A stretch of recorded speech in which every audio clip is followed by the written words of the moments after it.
Hey, welcome to Full 42. We are missing our guest for right now, but should be popping in fairly soon. Until then, we can talk about our announcements and all that wonderful stuff that we start with every episode. A bunch of geeks talking about geek stuff. Today, we're talking about the board game industry. You just got back from Gamma. Jeremy did too. I did. I got back Friday night from Gamma. I hung out with Jeremy at Gamma, so we'll have some stuff to talk about, I'm sure. Very cool. Indeed. Yeah, I've already heard some like other friends and stuff like that that I talk to throughout the week since I don't talk to you at all. Um, I've already heard some stuff about Gamma. It sounded really fun.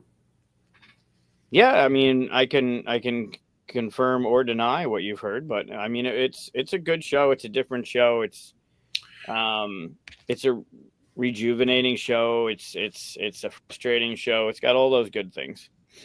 Hey guys, I like years ago. I remember. Oh, here we go. there he is. There he is. What's going on, buddy? Jerry. Running late, baby. Running late. Oh, no problem. We ready. We ready. You got to get the drink. You got to get the drink for the show. Got that drink. Baby. Here we go. How you doing tonight? Yeah. So we'll get into it. Jeremy and I can both talk about it, but it's a different type of show. It's not convention per se. I mean, we kind of treat it like because you have all hours and shit, but it's a completely different type of show, and it's interesting to see some things that are going on. So. Yeah, I'm in a bunch of different lanes when I go there. But I think what people should know is that it really is meant for business. It really is meant to get things done. So even if you were like a content creator or aspiring designer, you got to kind of like get it in, like everybody is about business all day long.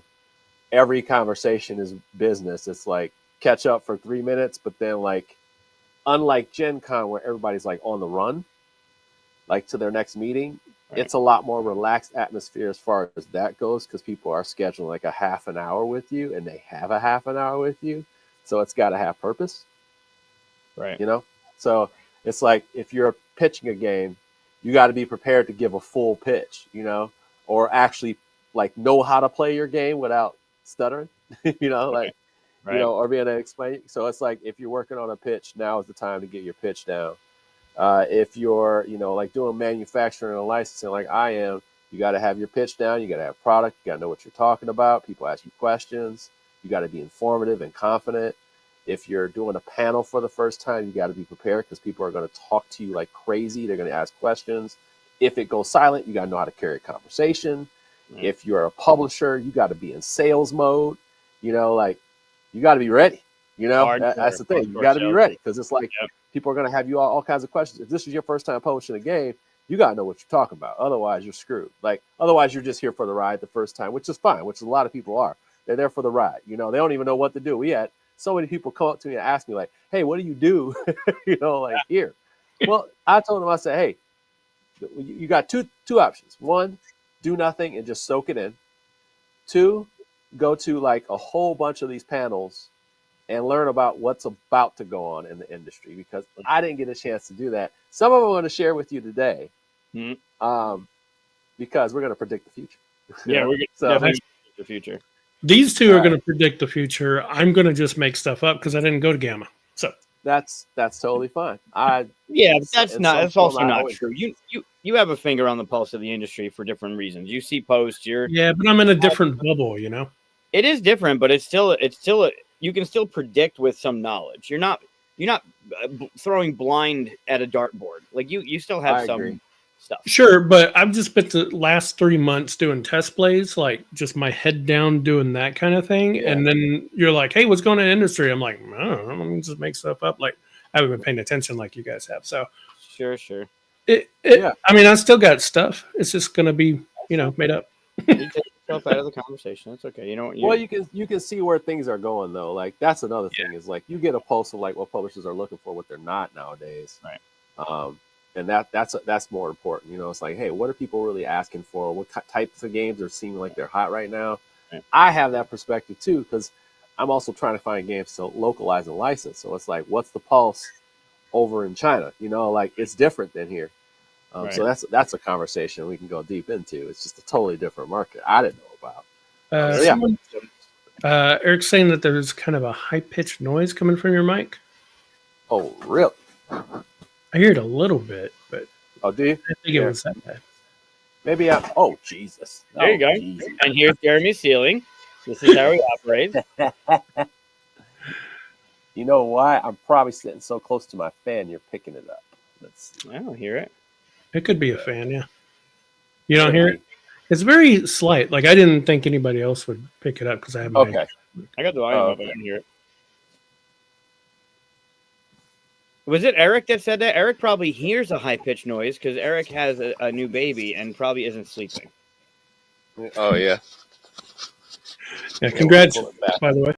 Yeah. Yeah, I don't know. Back here. Yeah, I mean, it's not bothering me. I can barely hear it a little bit. I just, Okay. I'm like, I think it's better. Something you did made it a little better anyway. Okay. I'm I don't have my headphones I left at work. I got all this stuff I forgot, and I was just like, damn, I really dropped the ball on this one. I really. Nah, you're usually very prepared. So yeah, this is chill. This is all chill. It's You're already more prepared than we were, and we were here for like 10 minutes. Oh my God. Here, hold on a second. I want to send this out to a couple groups because I want to get some designers and publishers in here maybe to ask some things or bring them up as well. Yeah, that'd be nice. Yeah, we talked about the show. We're gonna do some announcement stuff. So whatever we have going on that we want to talk about, we can talk about. I got the Luca painting that we'll look at today and figure out what's wrong with Chris again this week because we didn't have a show last week, so because of Gamma. And then we figure we can talk a little bit about Gamma, which we just kind of did, but maybe our outtakes from it, and then get into the top 5 predictions of the industry, which I think unless you want to do predictions first and talk Gamma, because you might be accidentally previewing some of your predictions if you do it that way. You talk about Gamma first. We can either way. I mean, we could also just leave it. We can use the top 5 and talk about Gamma in between them. I don't know. Either way, whatever works. I'm open. Okay. Yeah. So as far as announcement goes, do you have anything, Mike, that you want to pop up? Nothing in particular. However, my announcement would be that I saw more often than not each day at Gamma Flamecraft Duel. Yeah. Yep. Yeah, like often, like ever, like on tables. I saw Jason Headley playing it. I saw Tantrum. I saw a picture of Jeremy playing it. I saw Jeremy played it. Yeah, I saw it more often than I thought I would. So it looked good. Yeah. I mean, the response was great. The pictures look good. Jeremy can talk about how great it is. Yeah, I would say, as someone who's like, I was like okay with Flamecraft. It was okay. I think this is, to me, the better product for me, Nice. simply because I love abstracts. I love abstract games. Probably pound for pound more than anything, and if I think about it, because Quarto is in my top 10 games. Pylos is one of my favorite games. Corridor is one of my favorite games. Love quality. I can name abstracts forever, like off the top of my head because I love them so much. But when you take an abstract and you add abilities to it, and you add like a little bit of complexity without going overboard, and this one walks the line. It walks the line because it's got a card that has like 7-8 different abilities, but they're very small. Like, hey, this one can double up a power. This one that comes with multiple plays. This game takes 15 minutes tops.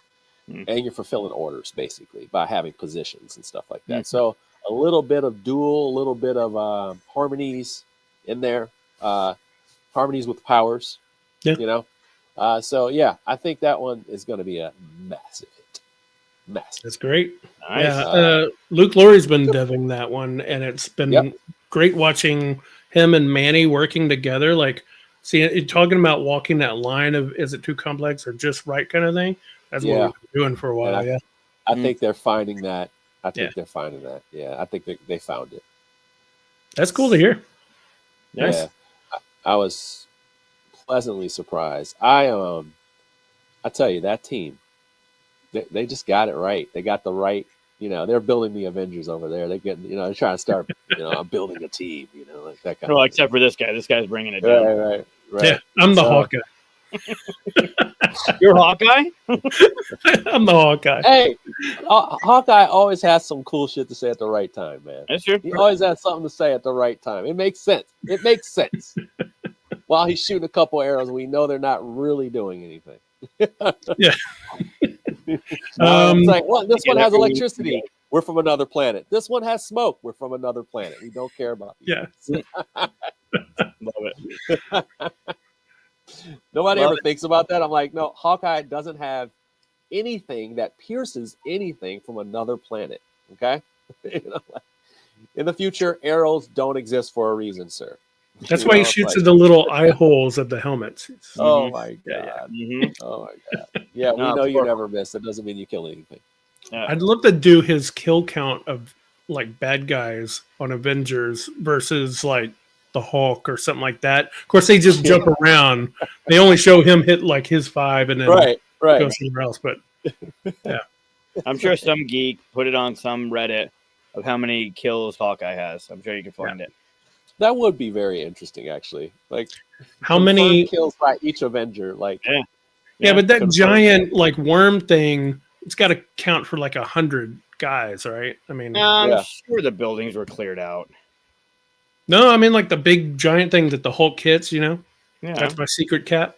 Like how many guys does that one thing count? Yeah. True. Iron Man takes one out too. Anyway, Yeah. we're not even supposed to be talking about Avengers, but that's what happens. That's what we do. Yeah, so I don't have any announcement. Official. I don't have any announcement other than we're always on the grind looking for stuff. I'm with MVM still making content. We have one of the coolest games that I wanted to kind of highlight. Actually, let's highlight one. It's called Falling. It's by a Japanese publisher. It's finally made its way over here. I was looking for it, and Colin Spangler, a wonderful guy, he's actually helping bring it over to the U.S. and Capstone is picking it up. Ooh. It's a really cool game, really smart design. Of course, Capstone's picking it up. It can't be, it's got to be smart, right?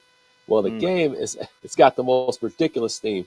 It's for lack of a better word, a city or a planet coming down. It's falling, and you are going and mining inside of this thing that's falling to get resources out of it. And that's simulated by you building machines to put them at certain levels to score points as you place them, and also as the board starts to fall off. So as pieces start to fall off, you trigger your scoring for those buildings and different pieces that you have on there. It's a really smart Euro game. It's got a really interesting scoring mechanic and a real interesting passing mechanic. So when you score, if you score more than 10 points and you make a loop, you get these cards that are worth 10 victory points, right? So you got 10 points, but on the back of them has a resource. And I just thought that was really smart. And then when you pass, tell me if you've heard this in a game before. So when you pass, you put yourself on a track. And when it comes back to your turn, you go down the track and you get a resource, a better resource. And if you keep passing, whoever keeps going, if they keep going around and you're still past, you keep going down the track. And they're tiered. So first place gets a longer one, second place gets like that kind of thing. I was like, that is really smart. And even when you're the last one to pass, you still get to place it on there. You just get the basic resource for being third place and then on the thing. So I was like, that's a pretty smart thing. And then at the end of the game, instead of letting your pieces, your machines fall off, they have to stay on for extra scoring, for the contribution to keeping this thing together. So it's a little tricky at the end because the process of falling still happens, but you are, you're kind of watching it. I think that's really smart. That's neat. Really, really smart. That's cool. pretty cool. When's it due? Capstone's got it. When's it due? So it's on crowdfunding right now. But I have to give that one a shout out because, it's not going to do insane numbers on crowdfunding, but those are the types of games I used to cover back in the day. A lot of small publisher games, usually in the Eastern Hemisphere from the smaller regions or regions that are not necessarily, we don't know much about, but now they are because like All Play is bringing them over. I just found out Kids Table Board Games bringing a couple of, like, people are bringing these things over now, and changing the artwork on them a little bit or not. Yeah, And sure. yeah, I mean, even Brazil's got some good card games coming up here. So it's, all these regions right now, they're touching them, trying to find these games. So if you got something, you're from another country, I don't feel like it's an excuse anymore. You just got to make sure you're pitching. You got to make sure you're pitching, because they're finding them. They're looking for them. They can't even send enough people to the Tokyo Game Show, like. I just played a prototype, I want to say a couple of weeks ago, that we were looking at, where it's the same kind of idea where you pass.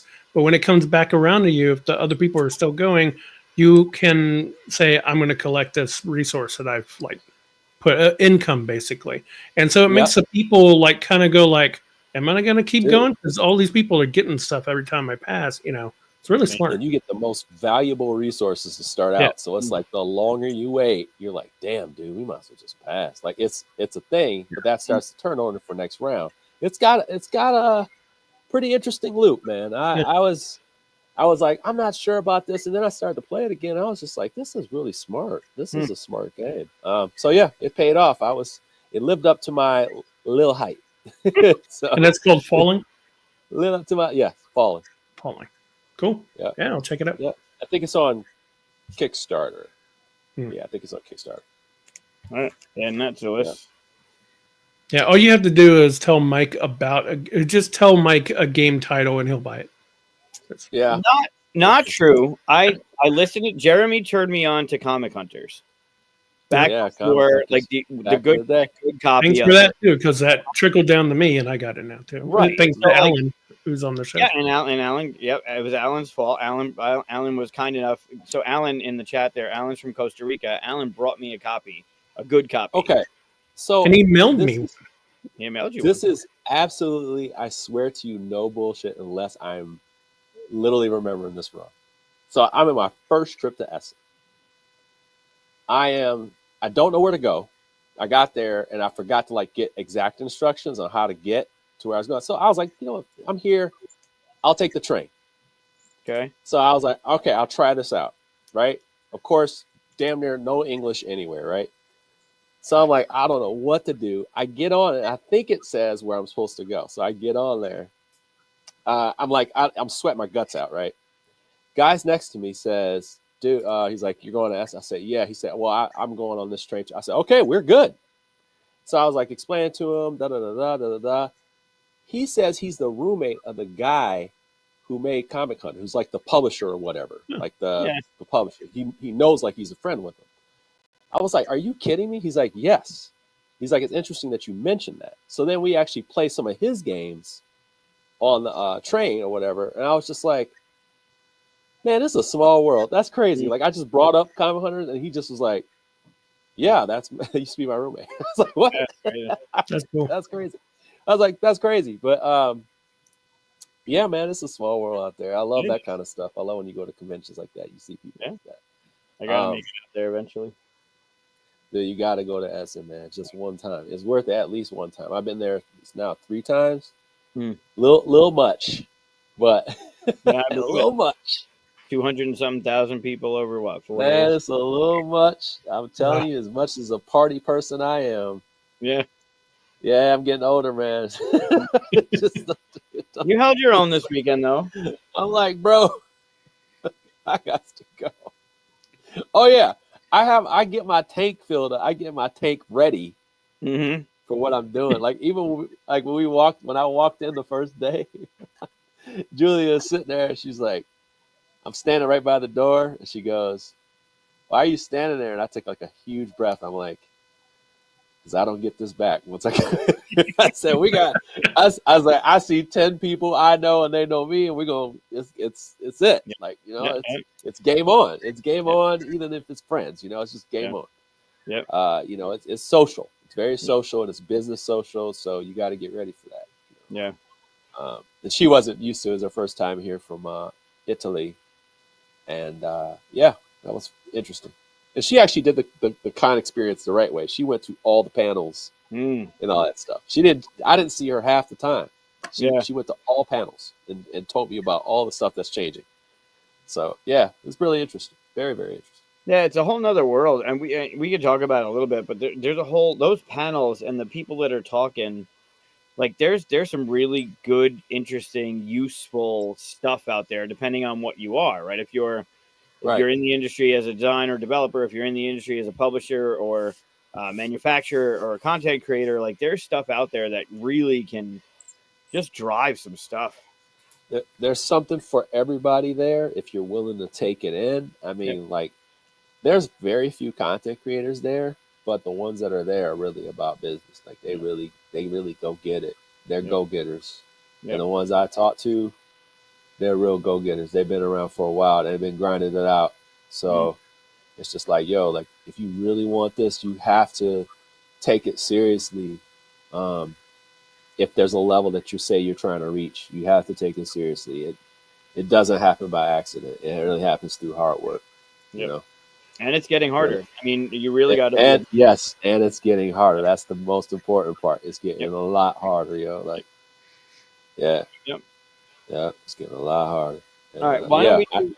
Let's do the Luca painting, and then we can get into actual like industry talk because this is gonna be a super Cool. interesting episode, I think. Yeah. Okay.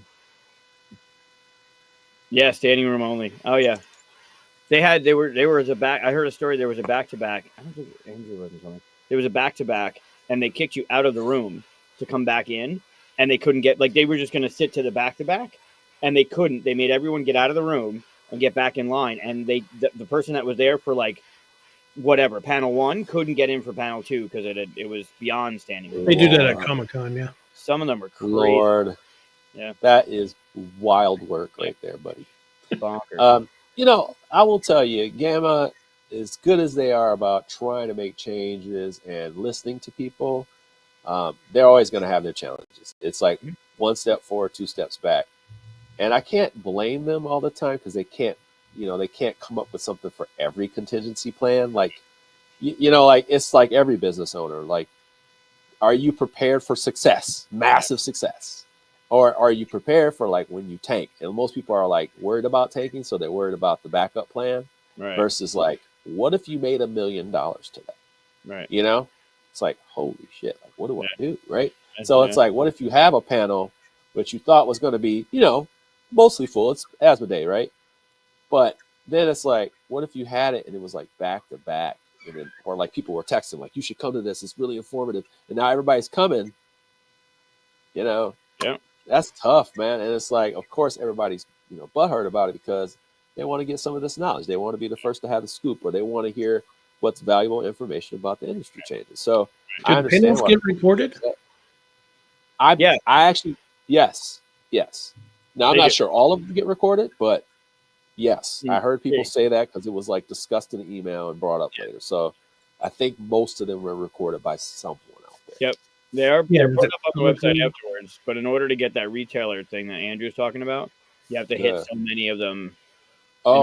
Get that retailer box sent to you, so that you have to do in person. You can't just go online and watch it, but a lot of panels are released on the website afterwards. I don't know how long that takes or which ones they pick and choose, if they're all of them or not, but they do get released.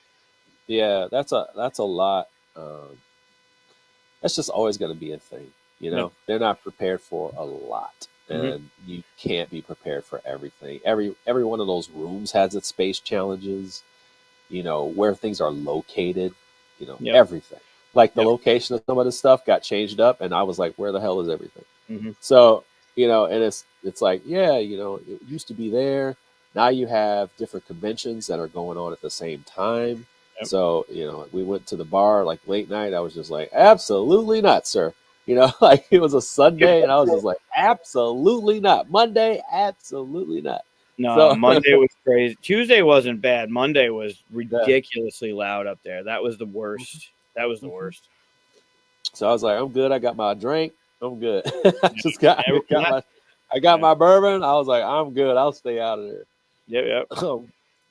Yeah, but I think Gamma is really important to go to, especially for young designers are just designers who are looking to have like good individual time and feedback that's not up against the wall. Mhm. There's a lot of pitch events there too. Yep. So you're going to get a lot of actually good, solid, not rushed feedback. And I think that's important. You may find people who want to play test, but I find that that's not a real play testing event. It's more so about building connections and Yeah. networks. Well, I they don't have care a if you whole have room a small for play car- test too. Yeah, they do. It's just that like I think when I think about this place, Right. that's what I would say the more important part is like you get to Right. actually go through some pitches, like I saw a game that I'm not going to say it's signed yet, but it was just like I stopped a guy with a prototype and it ended up he might get signed. Like I stopped the guy with an abstract prototype Yeah. and he might actually get signed. Nice. Like That's cool. and he was able to like state who he was, state his actual history and why he is a professional in that nature. Right. And then he also played the game. The publisher played the game again, asked him 10 questions. He answered them all. He walked through how he play tested it. And he just said, I would sign this game. Mm. I was like, damn. I was like, but you gotta be prepared for the moment, man. You gotta be prepared for the moment. That's the key. Like he was chill. It wasn't like he was too cool for the room. He was, but he wasn't. He was chill. It was a way after hours, you know what I'm saying? It was way after hours. Right. But you could tell he knew what he was talking about. It wasn't just the numbers, and he wasn't offended when he got some feedback that was almost like the publisher did a great job of explaining what like a person that was coming up to buy this would think right away. Right. Like what would you say to this? What would you say to that? Well, this guy was also a game store owner. So he actually thought of the way to sell it to someone if they were demoing it against someone who was like really good at the game. There's nothing worse than like losing a game in 5 seconds. Like, like a game of chess. If you lose it in 6 moves, you're like, well, what the hell? Like, I'm not playing you anymore. But he explained some ways of like how to get good at it. And then he also explained like, hey, these are some alternative ways we're thinking about starting it up and play testing. I was like, hey, I can sign that and figure it out.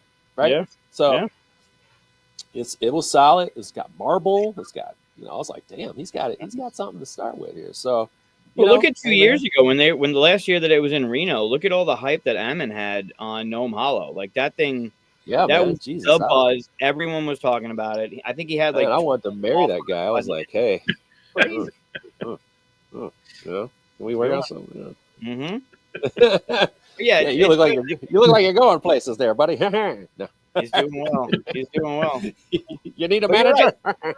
There's some buzz there about like it's good for pitching. You got to be ready for it, like you said. Like all of a sudden, people are going to start talking about it, and there's good stuff for everybody depending on where you are. I would like to hear a lot of other people's stories about pitching at Gamma. So if you got some in the chat, things that you felt were really positive about Gamma, please share them because it's really good to hear. Like it's worth the drive. They are talking about moving it to a different location. I think it was Chicago, Baltimore, and some other place I don't care about. Up by you. Up closer to you. Yeah, man. Like, I would love it. Well, that's right, Minnesota. So yeah, no, that's not going to happen. So I'm thinking in Chicago just can't happen because it's absolutely insane there. It's just insane. That'd be almost logistic nightmare. But I think Mike, you need to come again. Baltimore is it's too much on the east. Like the problem with it was that it's just too east. Like they lost a lot of people from the west moving from Reno, but then they gained people on this side. But everything is on the east side, so it'd be interesting. That's the problem, though. Everybody wants to, have their everything to be adopted to them. It's going to be on the East Coast. It's going to be in the Midwest. You can't have it all, man. Like I fly to Essen. It's 8 hours. It's 12-hour flights. Hey, man, I'm going to suck at sleep for like 2 days. As a matter of fact, I was only an hour off of sleep, and I didn't sleep the first 2 days. Wow. Like, as my friend came from Italy, she's 8 out. She's like 7 hours in, which is like the worst. I think if you're 12 hours, at least you could be like on one cycle off. Whereas like if you're at 7 hours, it's like, what do you even do? Like, like I might as well just stay up another day, right? and just hopefully I pass out at some point. Tough, she was a trooper, man. She was a trooper. So yeah, you can't help. You can't do it for everybody, and everybody loves their coast. You know, I get it. You don't want to pack up. You don't want to fly. You don't want to pay the shipping. I get it. But Nothing ever comes to Texas. No, I only get BGG Con. That's all I get. You're good, man. You're good. It's a great one, but yeah. Yeah. You're good. Yeah, anything drivable is nice, but it's not. I will tell you though. Somewhere. I will tell you, man. Baltimore is so nice. Oh my god. Oh god. Like this time of year too, it'd be like a good, nice, mild temperature. Yeah. It's nice, man. Like especially where they have their convention centers downtown. Yeah. Food is great. Water, like everything is just right. It's just right, man. Like breweries there are great. There's a lot of history there that's really good to see. It's just a bustling place. You know, there's a side of Baltimore that's totally different. It's just like Chicago. It's like you go one wrong turn or two and you're lost. But I would tell you, without a doubt, Baltimore is one really great city. Great city. I would love to see it. I would take my family there if they had it in Baltimore. I actually would take my family there a couple days early just to hang out in Baltimore. Nice. That's how good it is. Nice. It depends on the temperature. Like Minnesota and it depends on the day, like when they decide to do it. Because if they do it at the same time, way too cold if you go north. Chicago's not great in February, March. Like it's cold and windy. I'm thinking, like why did they move it to like Maine? Maine? May. Oh, I thought like Maine. I'm like, what are you? Maine? Yeah, Maine. Delaware. Move it to Delaware. Delaware. I'm in Delaware. Nothing's happening in May. I mean, there's something happening in May. Yeah. Nothing. And it's right before convention season. Like really before convention season goes hard. So it'd be a great time. People would have their games. They wouldn't have to worry about Chinese New Year coming out and squeezing that, trying to get packs. Right. A lot of that, what I did with the manufacturer, that's a thing. They're like, I want to have stuff at Gamma. I'm like, dude, you may have like a bum prototype or whatever, or, whatever. It's not going to represent the final product. But that's what everybody's shooting for. They want to have something that's nice and solid, So it's a tough one when it's so close. But, oh, man, Charlotte would be great. I was just in January. I was down there for Tantrum Con. It's beautiful. Man, Charlotte would be fantastic. I can go to Asheville. Yeah, buddy. We're gonna go to Asheville. We're gonna go to Asheville. We're gonna go to Athens. We're gonna party it up, man. It's gonna be a great time. You're already planning it. I love it. Man, it's a great time. I will go to Charlotte anytime. Like once I'm there, because that's in my old area when I was in the military. I was in Camp Lejeune, and then I went back and I was in Greenville, South Carolina. So I was right near where TantramCon is, because that's Spartanburg, not that far away. That's where they are. And literally like 15 minutes away from where I was living. Yeah. And you can get to any one of those places within 70 to 90 minutes. So but once you get to Georgia, that area right there, like that Georgia, Charlotte, man, you having a great time. Yeah. Great. You can move that to May, man. We're gonna have max turnout. You move that to May, we're gonna have max turnout. I think that's a good idea. I think we should contact people and say, hey, this is our vote. Dude, Charlotte, man, they straight up they have a couple centers there that are pretty big. So it's a lot, man. It's a lot. It's southern states though, so that's gonna be a thing too, right? So you got to watch out for that. Will that work or not? Right. North Carolina has had its issues with some of these things in the past, and even the NBA All-Star game was taken away from Charlotte because of that. Right. So, you got to keep that in mind with the climate that we live in. We want to make sure people are safe, feel comfortable. But there's a lot of options, man. There's a lot of options. There are. Yeah. I think Petrie's got the question of the night, though. What's CoosCon? Thanks, Mike. That's my con up here in Syracuse. It's up in Syracuse, huh? Mm-hmm. I have never been to Syracuse. You should change that in September of this year. Yeah, I've never been to Syracuse. Just saying. Interesting. Petrie will be there. Yeah. Chris will be there. Yeah. Will I? Chris got a hard commit from Chris. Yeah, I keep trying. I'd love to make it up there sometime. How different is Syracuse from Buffalo? It's more lake effect, less windy, and negative degree temperature. But in September, it's fucking gorgeous. Okay. Beautiful. I mean, you got the leaves changing. You got the good temperature. It's beautiful to walk out. Like, it's not hot. It's not. You definitely It's know. the same though, right? Okay. What? Oh, okay. We pick it up in here. Let's go. Let's go. I said the mean, food's all the same, right? Oh, you know who's coming? You know who lives? Oh, Jeremy knows this. Matt Felici is from Buffalo. He's not far from me. He came last year to QSCon. Okay. Yeah. So- I like hanging out with Matt. We went to the Woodford. We went to Woodford together. Yeah, you had a did. great time. Great time. Yeah, and you brought back some good stuff too. Yeah, we bought back some good stuff, baby. Ooh. Oh my god. Hey man, when I looked at my bottle after we left, I drank half the bottle. Yeah, it was. You did damage, That was man. the nectar of the gods, bro. Okay. Yeah. It was good. All right. It definitely tasted good. So let's dig into the futures because that's what I let's- just sent everybody here. So I sent people here for the future stuff. All right, we You got gotta- one thing to do, and then we go into the future. Okay. Oh, there's Alicia. Alicia, congratulations again. Okay, so I don't know, Jeremy, when you were on, I don't think I was doing this when you were on last. So I have a now Wasn't that 3-year-old. long ago? I Was don't it? think he was on when we were doing the Oh, painting. okay. Well, explain it anyway for those Yeah. that haven't seen it before. So I have a 3-year-old and a 2-year-old. The 3-year-old has been watercolor painting on 4x4 canvas for more than 2 years now. And the Okay. past 2 seasons of the show, every Monday I show a painting that he's done, and we try and Rorschach test it. Like, what do you see in the painting kind of thing. Yes. Okay. So this one was from this past January. Tell them how many of these you have. I lost count once I hit 300 It's insane. of these nice 4x4 little things. Yeah. Please tell me you have points at like Joanne Fabrics. Or something Yeah. like that. No, Like, we're I insane amount I of just points. order a Like box of them on you Amazon. literally have so many coupons that you can you'll be like in line and you're like one of those people like, you know what, I got this. I got a 40% off here. I wish. hopefully wish. you're getting them at Michael's.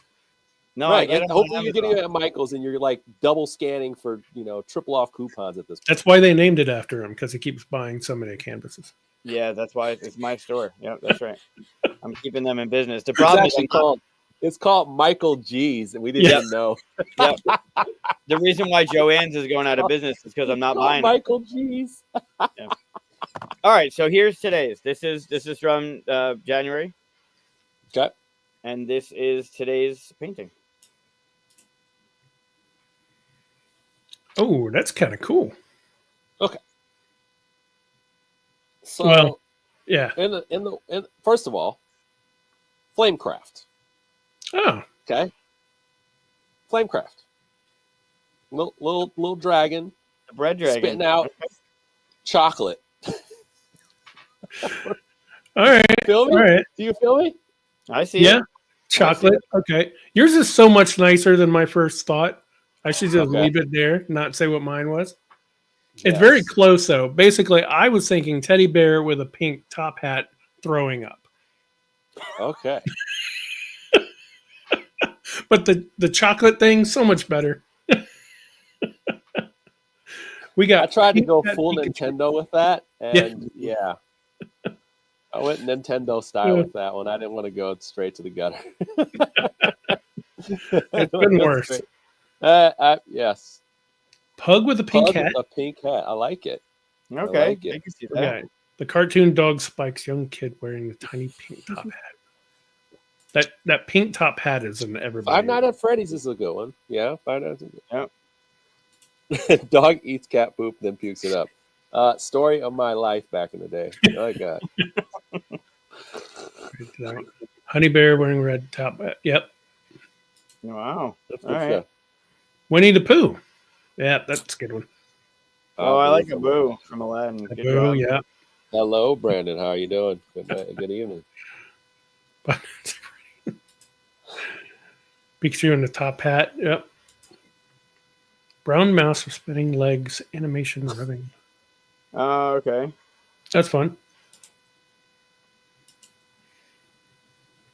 Yeah, that's a good one. Was he looking at anything whenever? Okay, sometimes he's looking at something. Nope. Him and his brother were just chilling. Oops.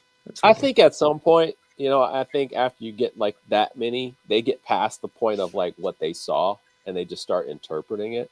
So like when I was a kid, I drew with my right hand. I'm actually left-handed, but I did a lot of stuff right-handed starting out, and I did a lot of art right-handed. So like I would draw. You remember Short Circuit? Yeah. You remember Short Circuit? Johnny Yeah, Five. Johnny Five. So I Johnny would Five draw Alive. all these things of Johnny Five Johnny Five doing different things, like just playing baseball, doing all these different things, and I got way, way more creative. And then I made him into a flying robot, and then I made him into all this stuff. I just made him into like this whole little thing. But it all started with Johnny Five, and then I started loving robots and all these different types of things. And it just, I think what happens is like we're so used to being funneled to product, and then if you take the product away, like let's say they watch TV, and then you say, hey, you can only watch TV 2 days a week. And then all of a sudden they just start making up stuff. They start making up their own world. They start talking to something you didn't even know was there, right? They make up their own world. And that's where you hope they go. And they only want to visit I call it the vision teller, So yeah, because once the vision teller tells you what you're supposed to think, you just get stuck on it, Yeah. So yeah, I agree. We saw that when we did the game design curriculum in the high school. We were doing it with 10th grade English students, and they were not influenced by any sort of games that are out there on the market. So when we took them from let's play a game to learn about mechanisms to actually making your own pitch deck and making games, they weren't influenced by Cards Against Humanity regurgitation or something that already existed. They were making some shit that was more creative than some designers that have pitched to me before. Like they were making actual really good games that were outside the box. Because all you have to do is even teach them like what mechanics there are. Yep. But then like don't even give them any more than that. Nope. Like when I explain to someone like, hey, this is a miniature, but I say like this is a meeple. Yeah. And you place it on stuff, and sometimes you get things when you place it. Sometimes you get things when you take it off. Sometimes these are resources you pay for stuff. This could die because you didn't feed it something. It's like once you tell somebody all those things, they go, but like, what game to use it for? I'm like, no, just go with that. Just go with that. Yeah, you get It's some like, cool shit when they're not trapped by their own mind, right? And what they're used to when they can explore. You get some good shit. I like this. I would love to see what like 50 kids would do with the concept of deck building. Like I love deck builders so much that I can't wait for the next Dominion, Aeons, and like I love people who do things with deck building, because deck building is always going to start out super slow, and I'm looking for someone that says, hey, like I don't know if you played a game called Lincoln. Lincoln is like your north and south, but like you start out with badass decks, like awesome, like just great, like full strength decks. But of course, eventually one side starts to slowly shed away and lose. They're losing, but there's ways that you can kind of work around it because they made it so you can work around it to win the game. And I love that part because you feel powerful, but you also feel like shit. If I do this cool little move, I may be giving up my fortification and and I know the war's going to end, and I'm going to have to fight off all these forces because thematically it has to end that way. And I was just like, I wish people had more games like that where you're just really badass, and every choice you make, sort of like Gloomhaven, like, but it's more treated like a deck builder. So maybe you spend cards to get some different cards to kind of hold off. You're getting tired or whatever. I don't know. I'm looking for somebody to just blow my mind with the deck building concept again. Like, have you checked out? I hope Sam is in the chat or listening in the background while he's working on something. But did you see Button Kingdoms? No. So Button Kingdoms is from Around the Stump Games. We had them on 2 weeks ago, I think. And it's a deck building game where you're getting more stuff to your deck, and you can shed some stuff. There's ways to shed some stuff, but you're actually creating a market for the other people so there's 3 cards in the market, and you have 3 disc circles, right? And you can either, one of them has a number on it and 2 of them are not numbered, and you're actually putting them face down in different spots, implying that you're going to either bid on that card or you're going to set the price for that card for the market. And the way that works is it's fascinating. I haven't seen it in deck builders at all. He does a really good job with that. Yeah. Like everybody's going down the well with trick taking. I get it. Yep. I just want everybody to get back to deck building and make something blow everybody's mind. Right. It's like right now it's, take the designs, make them 2-player, trick taking, What's your favorite deck builder? My favorite deck builder, probably Aeon's End. I played a lot of Aeon's End. I have it and I haven't played it yet. It's on my learn shelf. Yeah. I played a lot of Aeon's End. It probably has the best onboarding process to a board game in period, other than Jaws of the Lion. Yeah. Jaws of the Lion is on rails, but it teaches you how to play it. Actually, Jaws of the Lion to me is a sidebar to that. Jaws of the Lion is like the perfect product at all, like just as a whole. Like it's a perfect product because it teaches you how to open a board game, teaches you how to play the board game, and it walks you through the entire process on like what a board game you're supposed to do in a board game. So It's like if Dad bought it because it looked cool and he was going to teach his daughter or anybody just like, hey, I'm going over a friend's house, we're going to play a dungeon. Oh, this is cool. It's like Dungeons and Dragons looking. Well, it's not, but it will teach you how to play it. Which, I thought that was really cool. I was like, this game actually teaches you how to open up a game and not just like dive in and start grabbing everything. It actually says like, hey, open this first, open that, boom, teach you how to set up the first scenario. Like, it's amazing. I was like, damn. Right. But Aeon's End does a great onboarding process where it just gives you a deck that's already set up. You take it out, put here, put it there. It gives you your market row in a row. Right. It gives you the boss, and it just walks you through a turn. Yeah. And I think that is why I loved it so much. And when I played it at the time, but that is definitely, it's still a favorite. Yep. Very cool. Yep. And chat, tell us what your favorites are. Right there. Arnak is right there because I play it every day. Yep. I'm damn near play it every day. I should say that. With that being said, like Arnak, play it quite a bit. So yeah, good one. I've said my favorite is Path of Light and Shadow. Have you played that one before, Jamie? Ooh. They've got the best promotion. That is very true. That is very true. That is what I call a one of one. It is very, very, very much in its own. And like people, they loved it at the time, but I also think it was a design that was kind of ahead of its time in a sense. I could say that. I think it'd be more well received now than then. Yeah, they came out with an expansion, and I got it, but I haven't tried the expansion because I still love the base. Yeah, but you know what? They should revisit that game. They should. You know what's and you know what's awesome? That game kills it at several levels because it's like, dude, the upgrade system is cool, and I don't like that area control stuff, but that one is like good. Same. I don't like area. Yeah, I don't like that. I don't like contested area control where you can take it. I don't like the way that. Yeah, I didn't like. I was like, it works. I like this. Yeah, it works. Yeah, it works in that. And then like the art is insane. Beth Sobel, yeah. It is so good, and so many different cultures represented. It was so freaking good. Like that game is awesome, man. Do I have that back there somewhere? Oh well, I'm cleaning out my collection. I'll find out. I'll find out. Hopefully, I'm going to play with John Gilmore, one of the designers for it. I'm going to play with him in April, hopefully. So, that's that one needs to come back. Yeah. All right. Well, thinking about coming back, why don't we do predictions? All right, dude. Well, we can go back to old school Conan. In the year 3000. All right, we're going to do predictions. So let's talk about what that means. Obviously, like I was saying in the beginning, you two just went to Gamma. You're all jazzed up with information and stuff like that you just saw. Is some of that influenced by this, or could you have made this list before you even went? I said that before we left, right?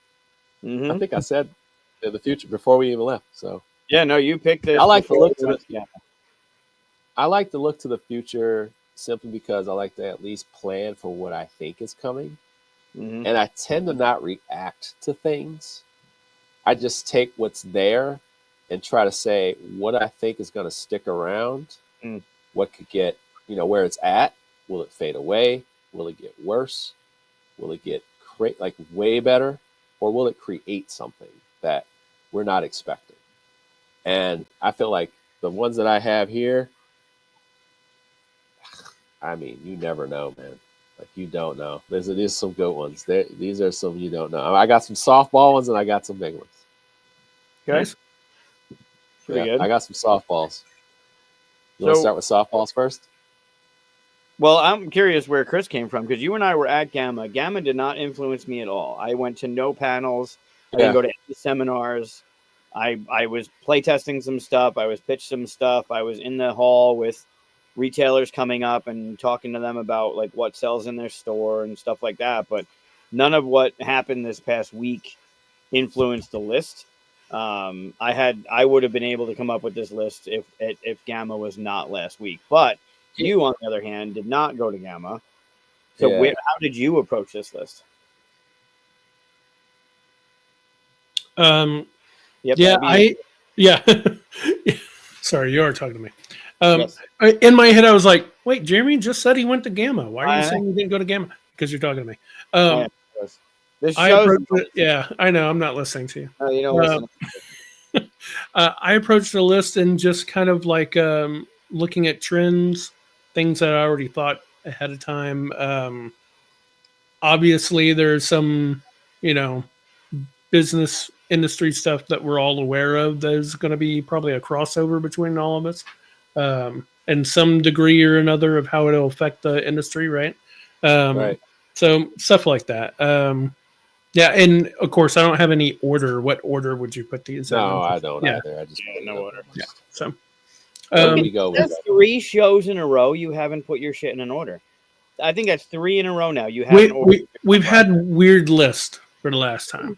I have no problem saying what I think is better than the other thing. Notice Mike didn't tell us what his favorite deck builder is because he doesn't have a favorite anything. I didn't think I had it. I mean, I would say Dominion because it was so clean, but Star Realms is my favorite. See, Really? Star Realms, Star Realms is up there. Hero Realms, I'm so biased on. I'm in the game. Yeah, you are in the game. That's true. But I haven't played. That's funny. But and then Dune Imperium, which I just tell myself it's not a deck builder, just so I can get away with bullshitting everybody on that one. Right. Yeah, because it's fucking amazing. So it's one of the best.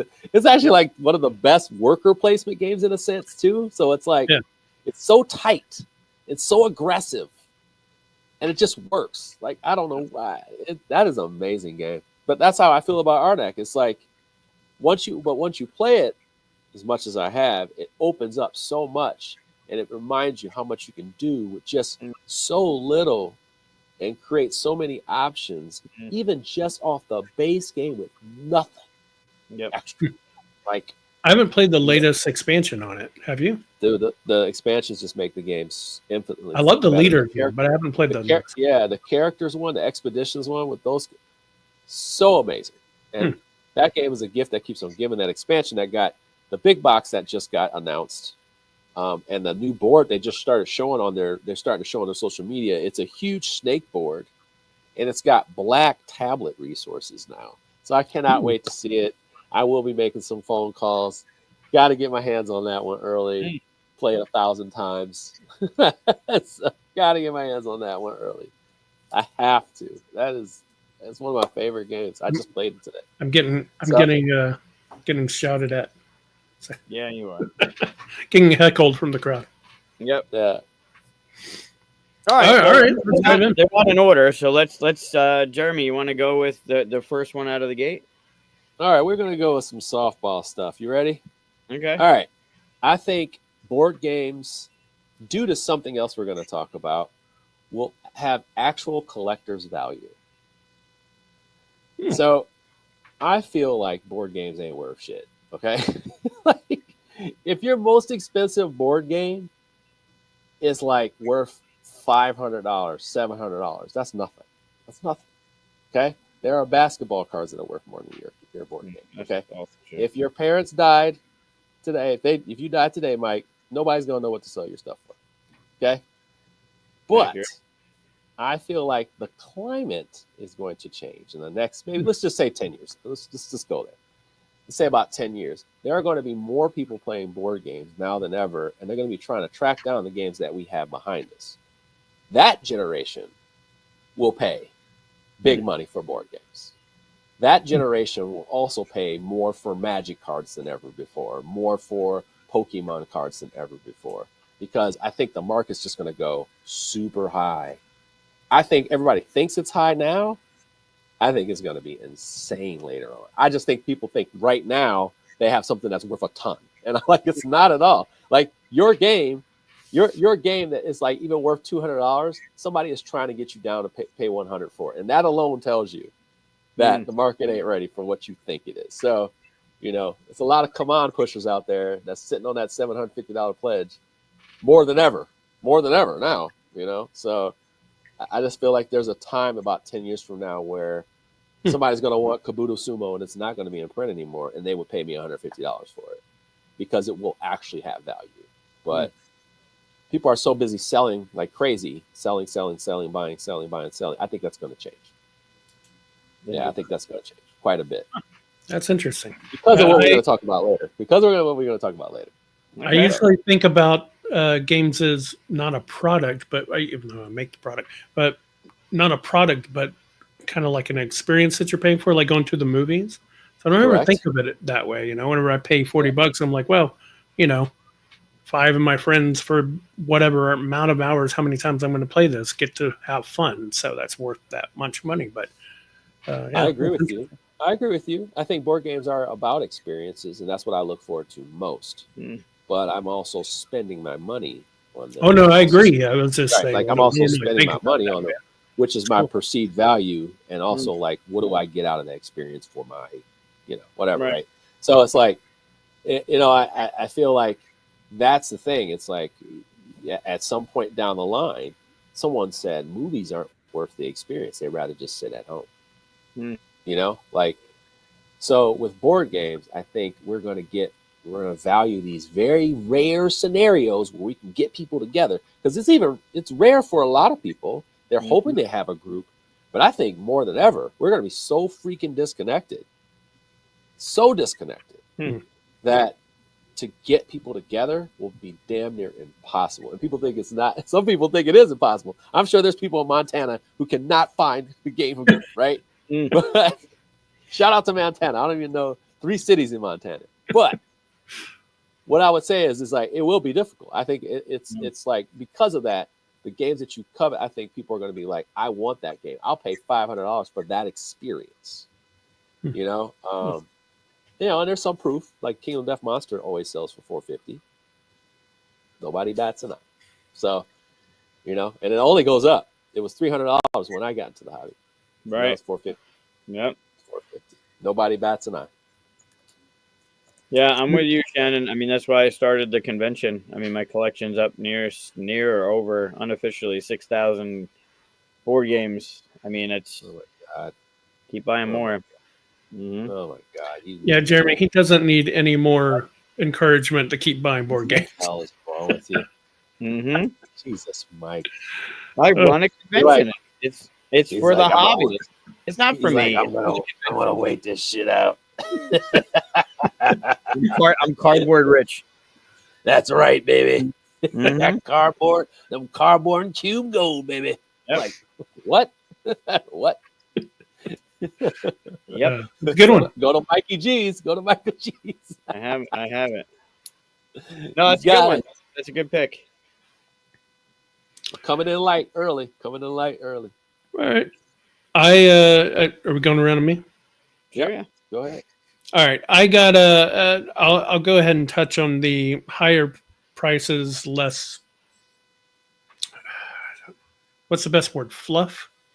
Basically, the extra stuff. I think we're going to start seeing, like, if you imagine this is where we are in the kind of quality and stuff that you get in a board game, this is the price you're getting. I think we're going to see a little bit of shift like this for a while.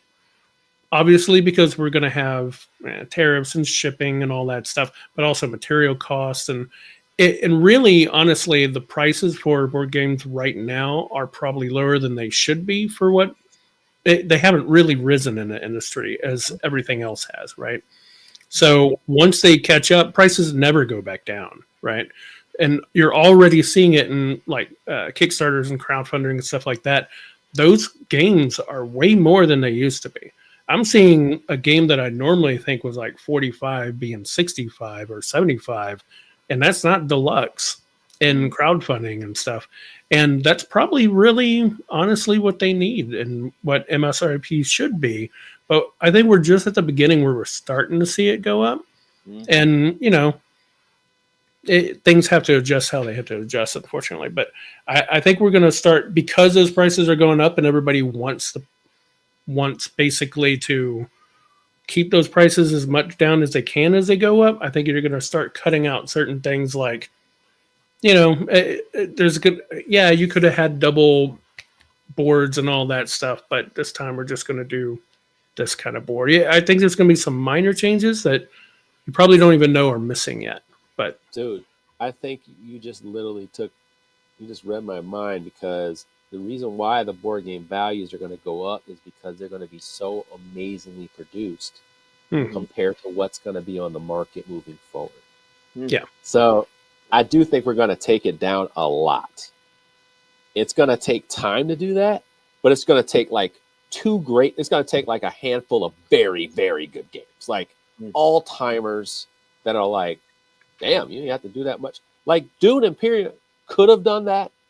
Could have. Yeah. You know, but it's like, okay, there's still so many, like even Arnek that came out right the same month, way more production, right? So it's like, you know, kind of null and void, right? And then Endless Winter went to crowdfunding, you know, ridiculous production. So it's like, you know, Unconscious Mind, you know, 10 years from now, somebody might be looking for Unconscious Mind. It's absolutely ridiculous. They don't want the retail version. They see this version, they go, holy shit, I want that, bro. Like, so I think that's why I'm saying people will pay for these amazing production games. But the current state will move. If people want to keep that MSRP sort of where it's at, they're going to take it down even more of a notch. Yeah. You know, and invest in things that are a little bit more economically smart so they can keep their margins where they're at.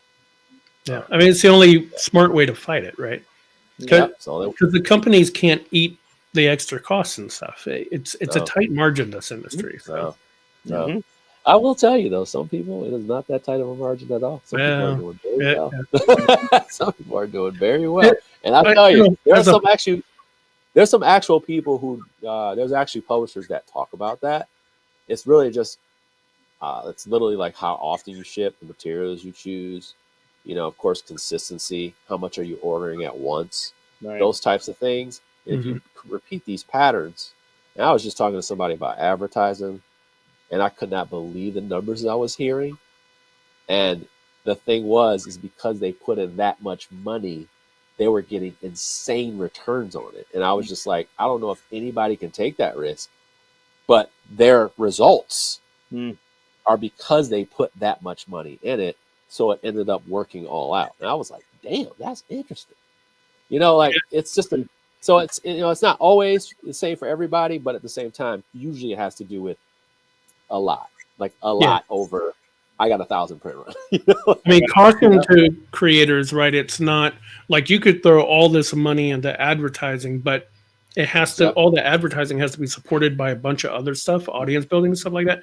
And I've seen people like, oh, here's, you know, a bunch of thousands. I won't say a number, but a bunch of thousands of dollars or whatever in advertising, and they did nothing else, thinking that would do it, and it.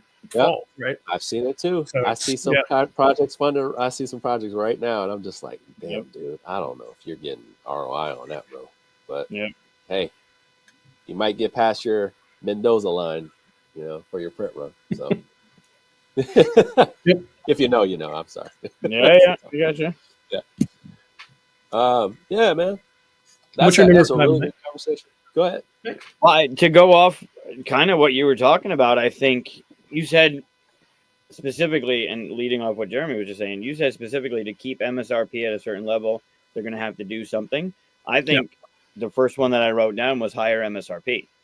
I think the game industry hasn't adjusted in a while, and I think people are, I don't want to say spoiled, but it's been nice to pay $40 for these really good games or $50 for these really good games when it's a disposable hobby.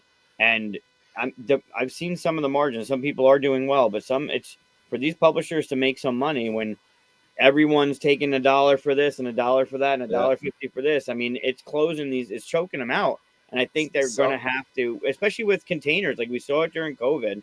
I remember in a year's time, when I was with Floodgate, the containers went from just under 7,000 to 29,900 was the last one I booked. Right. And now they've come down a lot, but they've also just started going up again. And in order to kind of balance that out, you gotta do something. It's not going to stay the same, or you're not going to be around. So I think the MSRP have to jump, even if it's $5. I think MSRP is going to be jumping up.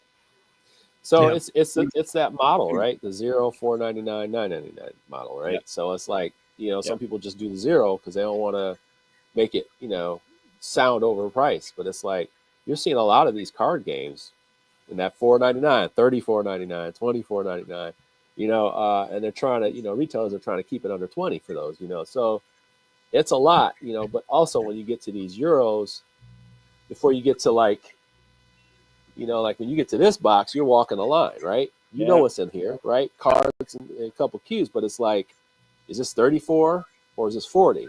Right. And like for $34.99, once I tell you what's in here, you're gonna be like, I don't know, man. Like even though it's a good game, right? Right. So so it's like it's a tough proposition, but and the fact that you're saying you're supporting small publishers, that shit don't fly no more. Mm-hmm. So it's like that's tough. That's tough. But at the same time, it's just like the video game industry. At some point, people have to pay, right? They have to pay they have to make some money to keep the lights on and actually be like viable as a business. And sometimes when people have lived their dreams and they are running a business because of the support of backers, the backers and customers really have to at least understand the idea of like we're growing, and with growth and making bigger titles and more titles comes more costs. And it's like, I'm not saying take the L. I'm just saying it's like we're growing, we're growing. So with growth, we gotta make a little bit more money. Gotta be. That's an interesting question. The hyped one right there. I always think hype games deserve their hype, and for the most part, unless it's like totally paid for, which that's not real hype. But I don't think that really happens in here. I think hype deserves its hype. It's just not. Sometimes it's not your type of game, and some people go, "Oh, this isn't a great game for me," is what it really means. So it's been overhyped. Maybe it's just hyped for a different crowd, I think big games, like there's always going to be games people are looking forward to. If I say Uwe Rosenberg, circa 2016, everybody's hyped for it. You're going to find, you can find 8 out of 10 people, eight people out of 10 that'll say, "Hey, like I'm so freaking excited! I'm going to buy this at Essen the second I see it." Right. Well, all that really means is that to most people in that sense, 8 out of 10 say Uwe Rosenberg makes good games. Right. That's it. So does it apply to you? No. Like Terraforming Mars is a top 10 game. It is one of my least favorite games. Yes, Jeremy. I knew I liked you. But that's not going to stop. My opinion is not going to stop the want for another planet, right? Another planet, another big box, another set of promos. So it's like, why? Like I always say, like it didn't live up to the hype. All this hype. I'm like, just do your damn research and make a choice for yourself, or just wait it out. Everybody is so quick to react to buying a game, and they don't research the game, and they don't listen. They don't listen. It's like, when you listen to these content creators, listen. They're like, even if they're so excited, there's still stuff to listen to that you go, I don't rock with that. I don't think that's that cool. When you say that that's really cool, that's not something I like that much. So then why would you buy that game? Why would you buy that game? Right? Because if they're like, well, it does this thing with rondels. Well, I don't really like rondels, but it's really pretty. I'll buy it. And then you get it and you're like, man, see, dude, I know I don't like rondelles. They hype me up. Like, Yep. didn't you don't like rondelles? Like, Yep. why'd you buy a game with rondelles? That'd be Yep. like me buying a pick up and deliver game and being like, I don't know why I bought this game. You know, what was that? That Raiders game that came out by Arcus Games, Storm Raiders. And it Oh was yeah. by Shem, like Shem's brother or whatever, Sam McDonald, I think it was. Man, I played that at a con just recently, and I was just like, these people were excited to play with me, so I played. And then when I played, I was like, man, this game, absolutely a no-go. I do not, and I literally said to the person, I was like, I truly do not like pick up and deliver games. Right. I think the final nail is in the coffin. Pick up and That did it. It's nice. Rondell hype. That was it. I was like, it ain't me. It's not me. Right. It's not the game, it's me. So There are some things like if a game's hyped and I can't tell why it's hyped, that's probably a good game. Because if you go, oh, okay, it's hyped because it's this designer or it's this publisher and blah, that's art. If you can instantly go, well, of course that's going to get hyped. Maybe it's good, maybe it's not. But if there's some game from a publisher you never heard of, from a designer you never heard of, and all this stuff, you're like, why are all these people talking about this game? You know. Yeah, I like Wingspan. Still one of the games I don't like at all. But when I watch, when I think about how the design is, I think to myself, like, there's not many people that would like this game when you play it. Like it just has a free flow to it. You get to trigger your stuff off. It hits the theme. Yeah. But I prefer a game called Raising Robots, which is damn near dips into its theme, but it triggers the same way as Wingspan. Like literally the same way. But I like the theme better, and I like the way this is implemented. Right. So it's kind of cool. It's just a different way. Robots, and it's super fiddly, and it's not as popular, but I love that game. It's just, so why dwell on that, right? It's just like hype, whatever. I just want to make an informed purchase, honestly. That's it. All right, what's your number 4, Jamie? We'll get into it. All right. I mean, there's a game for everybody, even though you might not like it, or I might not like it, or I love it and you love it. That means it doesn't mean anything. Okay, you ready? We're gonna go on a spicy one here. The publisher who goes 80% plus recyclable materials first becomes as big as Stonemaier. Look right behind you. I mean, wow. Endeavor right behind you did a lot of that, right? Yeah. I'm saying the first publisher to go full 100%, 80% with the goal of, whatever. Like they say 100%, whatever. It's, it's all when it's not. But that's what I would say. Someone who goes all in. So I'll tell you why this is important. We are about to hit a hard truth, not just tariffs, but in the EU, because the EU is going to start pushing back on people if they don't have certain requirements as far as deforestation requirements. They need to know where that paper comes from, where it's sourced from, and whatnot. And I was talking to my boss about that last year, and I wasn't listening to him. I was eating my sandwich. And now I realize what he was saying, like a parent in the back of my head now. I was like, oh, shit, it's going to happen. Like, you won't be able to ship through the EU. Like, you won't be able to ship to the EU. So people got to start watching out for it. It's called EUDR. Definitely take some time to look it up. And it just really has to do with, like, the origin of your material. So you're going to have to talk to factories about this. FSC certification stamps are not the same. They're not worth the same anymore, although they do work hand in hand. But this EUDR is going to be a very, very big deal. It's going to be a big deal for a lot of people. And to say that your product may not be able to move to the EU is pretty tough, because that's devastating. That could be devastating for your sales. That could be huge. And that would be absolutely terrible if you fucked around and found out in the middle of you trying to fulfill something, right? Yeah, true. Hey, Corey. I was about to argue against you, but now you made such a good point, I can't. Yeah. I was going to argue from consumer side that I don't think it would make that. I wish I had a straw. I wish I had a straw. I was going to argue from consumer side that I don't think it would cause that much of a change. But you're right. Whenever you talk about what you can get passed through in the EU and the cost of all that, Yeah, good point. And you can get it through. It's just that there's like a major. It's like 4%. It's like insane. I'm like, nobody's paying that. You don't want to make it through, yeah. Right. You don't want to make it through, basically, and you don't want to get. It'd be like your forwarder being like, "Hey, yo, like we had to reroute this, and it's got to sit here." Well, that could happen too, right? Like you could be like, "Hey, we got to reroute this. It's got to sit here until you come up with documents saying where this came from, where this paper came from." Yeah. Like if it doesn't, they'll be like, "Well, you can't pass through." I'd be like, "Oh shit!" Like, if I was a designer, you'd be ruined. You'd be ruined. Yeah. You know? Oh, Chrissy, get out of here with your obsession trash. I cannot. Oh, you don't like Obsession either, do you, Mike? I can accept that Obsession is a very fun game for my friends in the chat. And they know without a doubt that I am a poor sport when it comes to Obsession. I'm just not in. I'm not in. Same.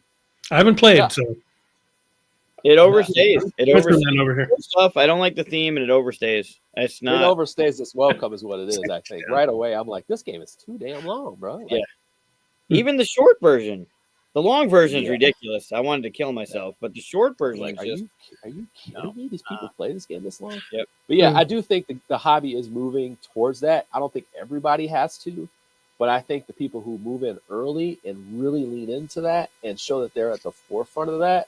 Now, I know the people who did Oathbone Rangers, they did well with it and they have their challenges, but at the same time, like they could do that if they survive and really make, very good games after very good games, because Earthbound Rangers is a very good game.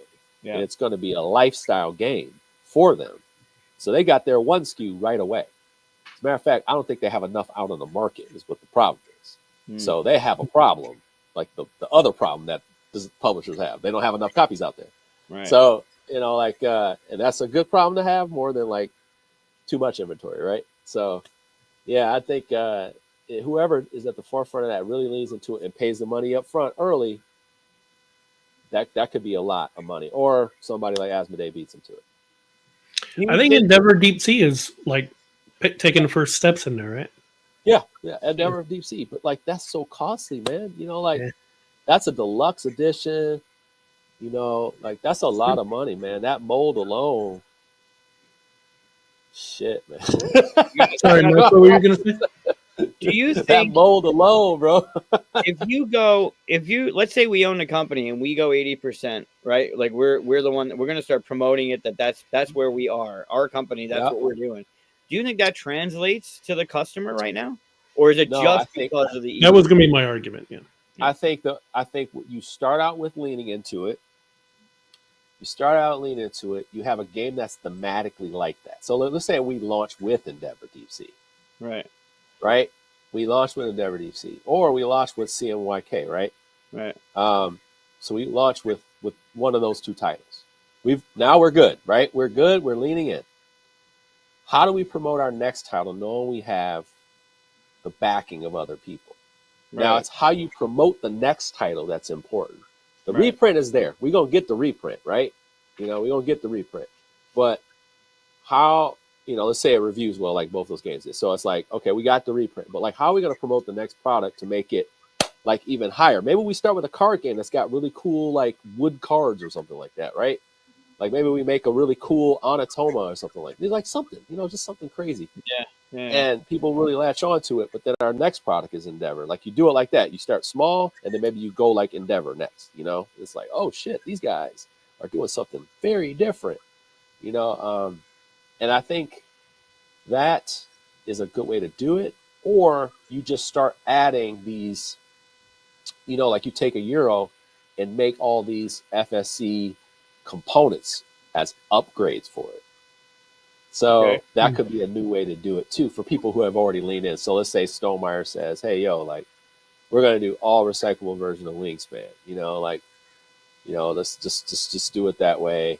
It's going to be a special one. Everdale, like pick a title that's like huge. It's just like we're going to do one print run of that, and that would kind of kick ass. I think people would fuck with that. I just feel like that's going to be we're this far away. Like we're right here. We're this far away, to the reality that it's going to be.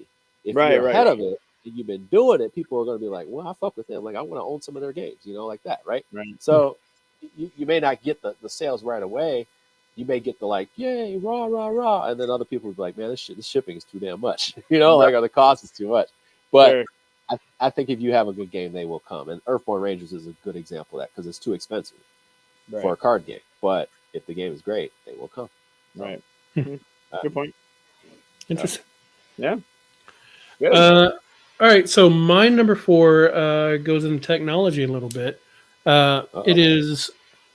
I expect to see a how to play a game app that's run by AI. And so what you do is, so right now we already have Google's notebook LM, I think it's called, where if you're not aware of it, you can upload a PDF of a board game's rules, and then ask it any questions as if it knows the game, and it'll tell you. Right now, it's not 100% sure, but it gives you its little notes.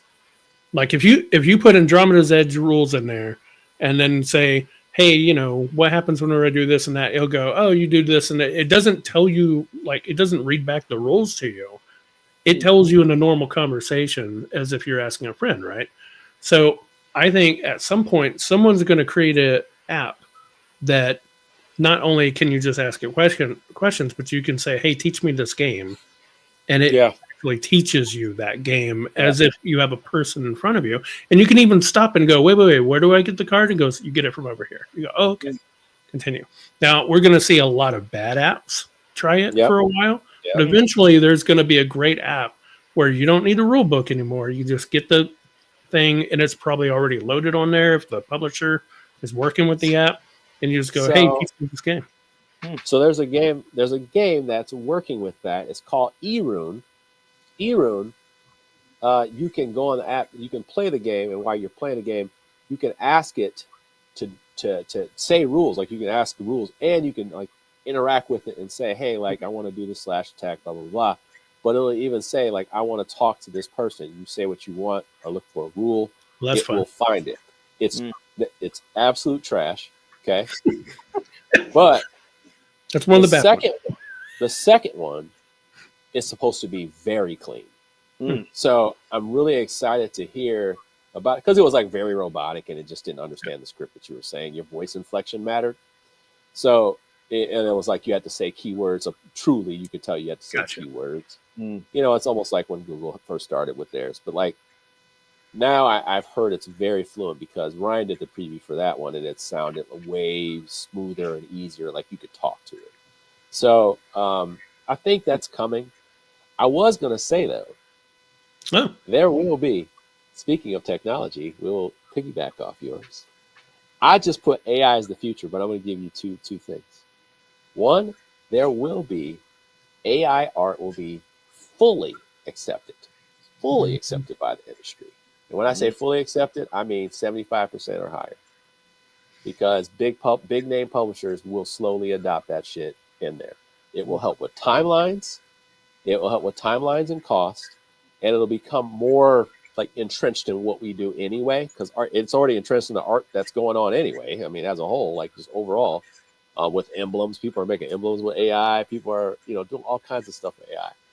I also feel like we will have our first AI generated board game that will, like, it'll be a full on AI. It'll almost be an AI designer that will be a board game like that. Have you played with Chat GPT or Cortana or any of those before? Because you can ask it to design a board game, and it's hilarious. It's really bad, but you can keep asking questions, and you almost start to get it to understand certain things. Now, right now, it's not smart enough to understand, really how to design one. But I could see eventually, but I think that's a lot farther than. So what I would tell you is just remember, AI is the worst it's going to be ever. Today, right? Ever. It's true. It ain't and this is exponential, so yeah. Right. Yeah, that's so a good point. Like, it's the worst it's ever been right now. So,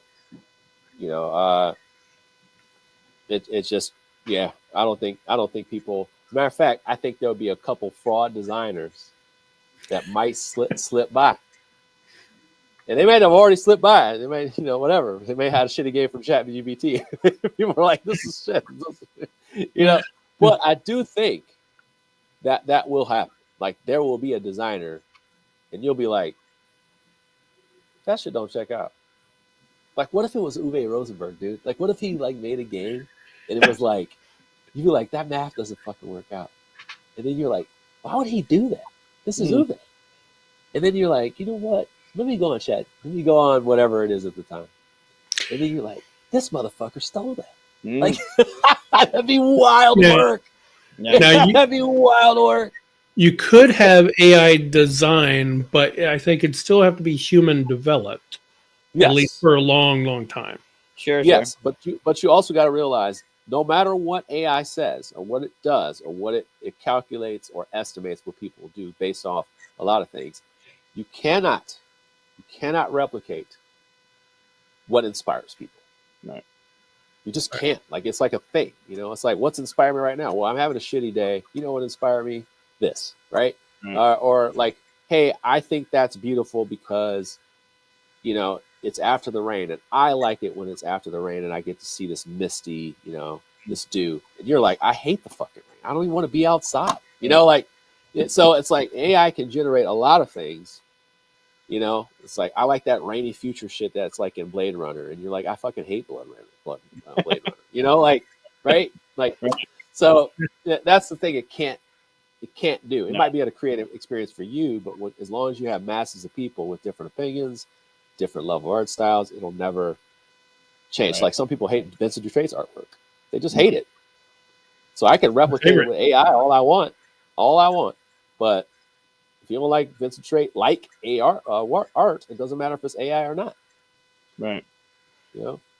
But I do think it's really going to come in hard. And the big one, though, the one I was going for, the big one is there going to be an AI designer out there. It's a ghostwriter, like Milli Vanilli, a board game designer.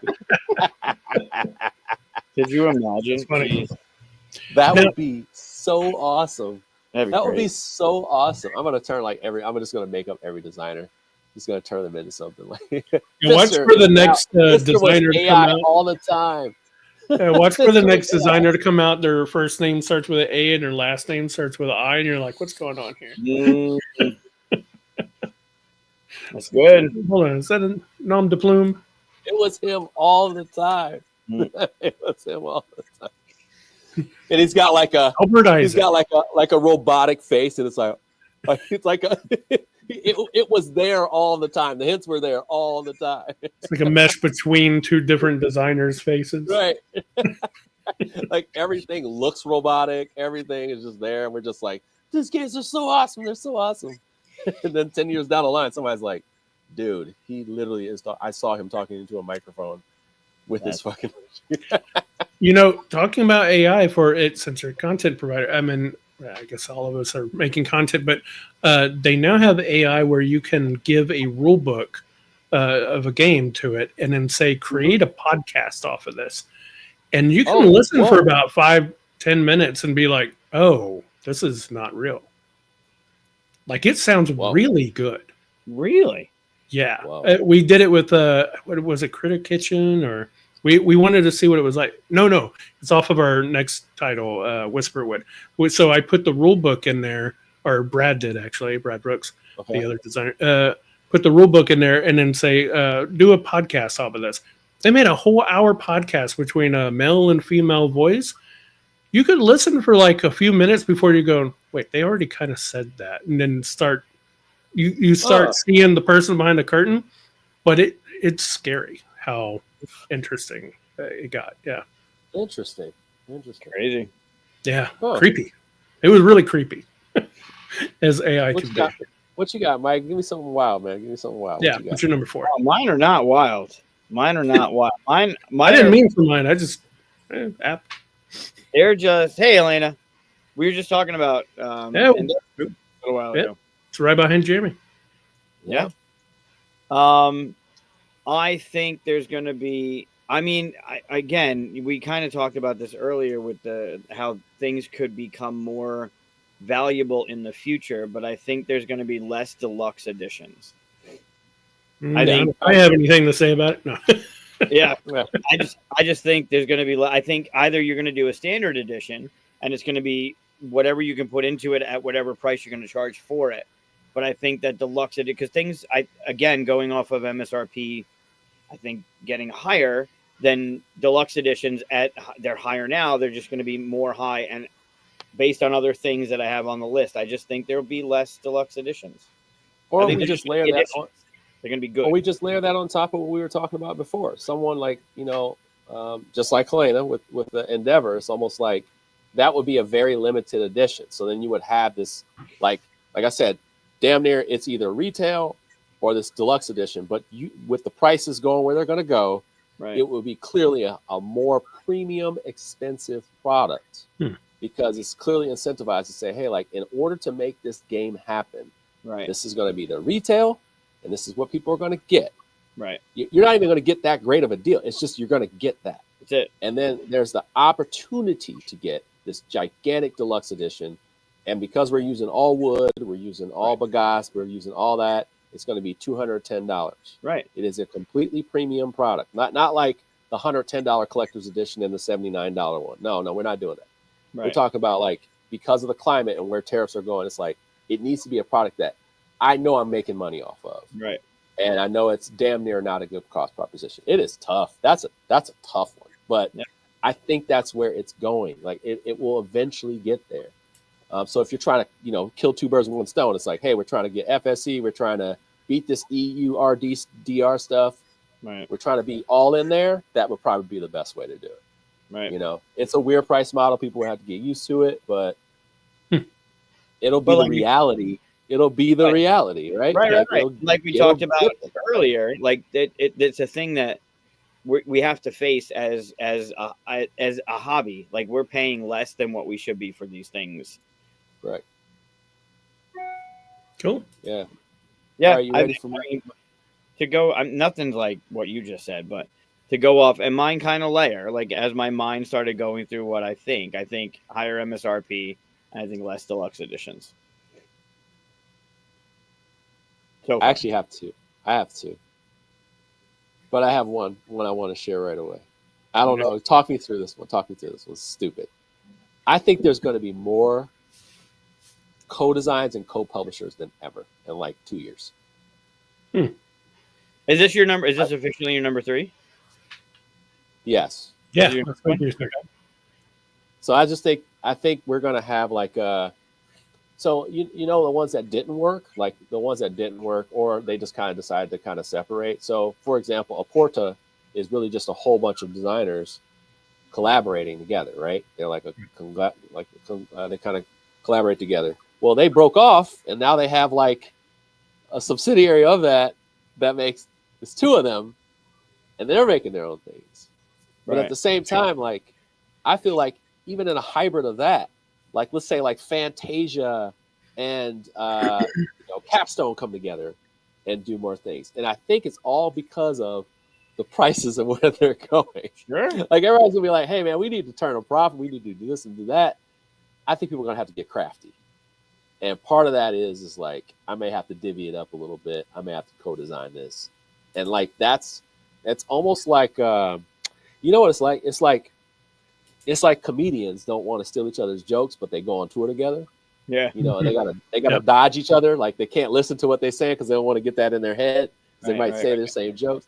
And I feel like that's what designers do to each other. They feel like they're going to steal each other's ideas. They don't want to work together. But I think at some point, a lot of these, even the heavyweights, will be like, hey, Pfister and Uwe coming together to make a design. You're like, oh shit. Yeah, sure. But like, who's to say they can't do a design series together? Sure. Right. So I think that landscape of like that will change. And I actually think if publishers embrace that and try to make those collaborations happen, they could have some fucking hits on their hands, man. Like, I really do. I think they could have some hits on their hands. Yeah, look at Burn Island and Grand Gamers Guild or Spin Master and Arcane Wonders. Like they're out there. Or other ones that I don't want to talk about, but they're out there. They're definitely out there. Yep. And I think, co-design. I'm pro co-design. I think co-design is the way to go. But yeah, Evan, Jesus. Yeah, I mean, co-design. I mean, I've done both, right? I've designed myself and I co-design. And co-design it always, you're motivated because the other person's going. It gets you going and stuff. And not only that, but you're splitting the time and the effort and stuff. Yeah. It's a way to be more prolific. Right. Yeah. Unless you're Reiner Knizia, but you know, Brian Knizia is a different human being. yeah, Is that's different. He's a, He's he's the a- robot. he's a- Fitzy he's is a the robot one-on-one. we were talking about. Yeah, he's a one-on-one. Yeah. Yeah, so like I just felt like there has to be this. There's going to be some kind of sea of change for whatever it works out. Like how designers get paid may change. Like the distribution deals change. You know what I'm saying? So it's like, how crafty can we get without being absorbed? Sure. Right? Like without losing my entire identity. How can I get this product out there? Yeah. And I think once you see heavyweights do it, or what you would consider heavyweights, or even two mid-tier publishers come together, like Grand Gamers Guild and Burn Island, like that kind of thing. Mm-hmm. You get those people together and you make something great. You make something great. So that's it, right? That's it. So is that the future?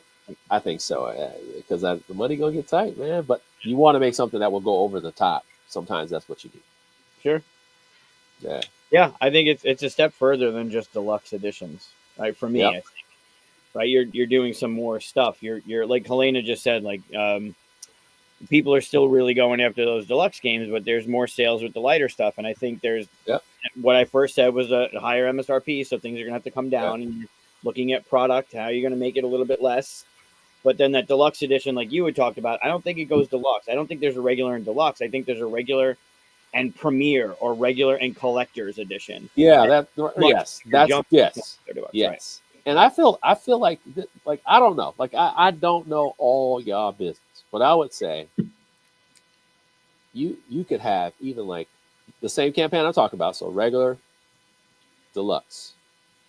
Then you do just a reprint, and it's just there's a premiere edition. Mm-hmm. If you set up that model where everybody knows that's going to happen, that's it. It's like, hey, we have our eco campaign coming up. Same game, all these parts. It's going to be a low one-time print run.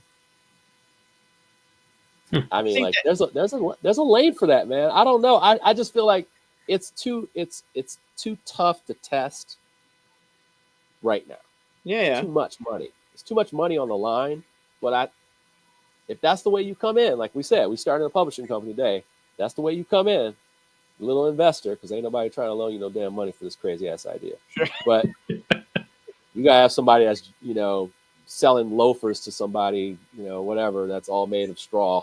That's excited about this stuff, right? He's gonna be like, that sounds good. I'll give you $500,000 because it sounds like a good side project. Yeah, I love it. They watch this show too every Monday. Right. They're like, I love you, man. I love you. And I think you can do it. And every game you sell is going to get sandals to people. Love it. I'll make sure I put that at some point on the bottom of the page. Please make check payable to. Yeah. So, Jeremy, to that point, if you start that model where it's deluxe or regular deluxe, and then you're doing the eco print run later, and that's going to be your model, aren't you taking away from your regular and deluxe, and you have the people waiting for the eco, or people aren't going to buy both of them? Okay. Sure. Right. Like, sure. That's the thing. Like for me, what you find is that buyers are a carrot on a stick. They carrot on a stick, and there are a lot of followers. It leads into the world, how the world is. There are very few leaders, and there are a ton of fucking followers. So, right. And merchandise. People want to buy products. They just want to buy. We are Americans. We buy, and it's not like other countries don't just buy, but Americans buy. Right, so it's like they see people buying, they buy, right? So it's like, okay, you got a game out there, regular, deluxe. It's out there. People are loving the game. And you immediately announce to say, hey, next year after this print run delivers, we're going to have this product. You can even preview it and just say, hey, like, if you really want like this product next year, we're going to launch something. This is an idea we were working with. And they go like, shit, that is awesome. Yeah, your first order won't be insane, You can order that shit in the pledge manager for the next campaign. It's just that your next campaign is that one big ass SKU. It Yeah. is an awesome. I mean, like, just to think of it like this: Eagle Griffin offers one fucking SKU, Right. one big ass SKU. Right.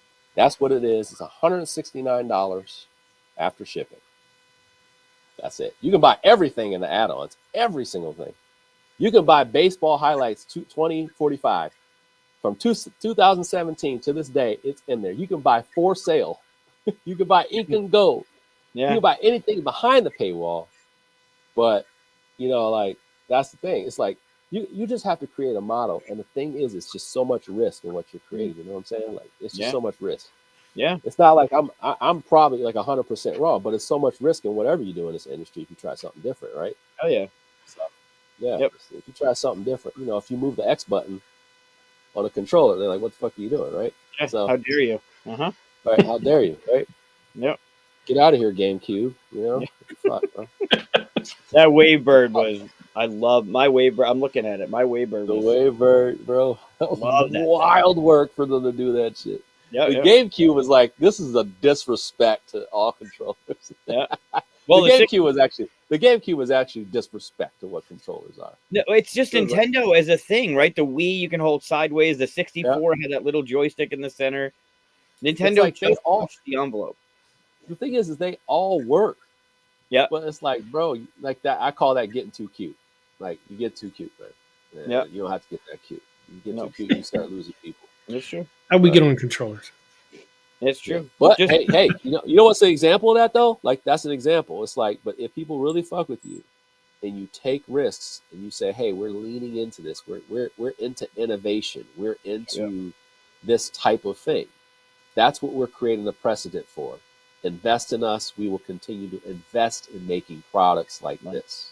Right. So once you say that and you keep up with that and that's consistent, and you're the only one of 3 probably doing it on the market, because it ain't really anybody. It's like maybe say 5.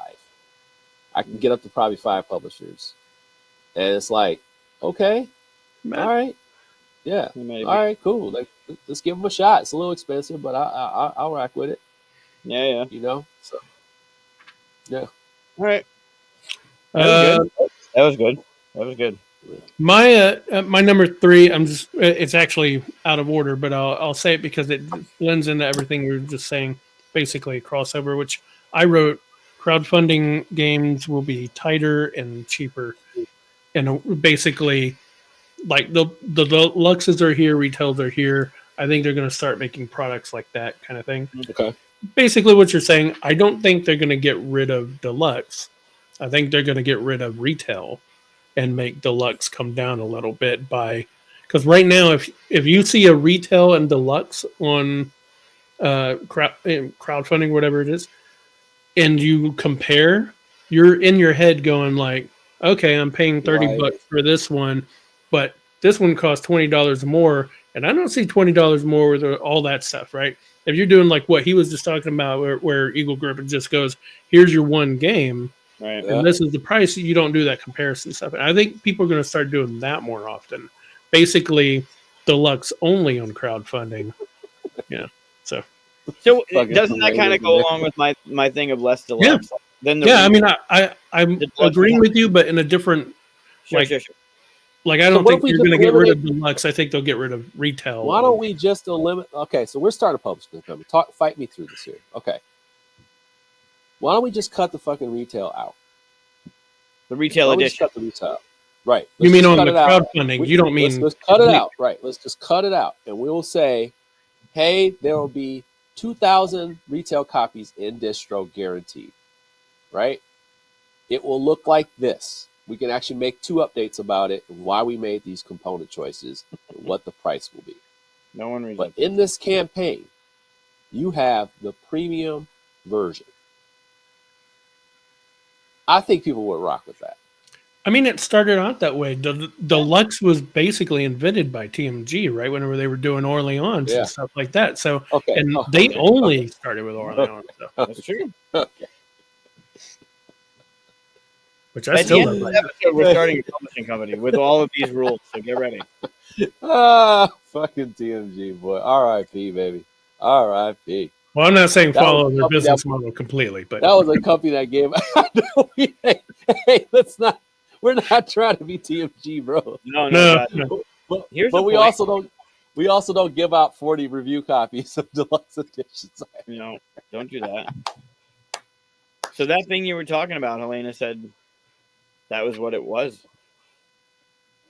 So what didn't make a difference? The removal of that process, or that's interesting. Right.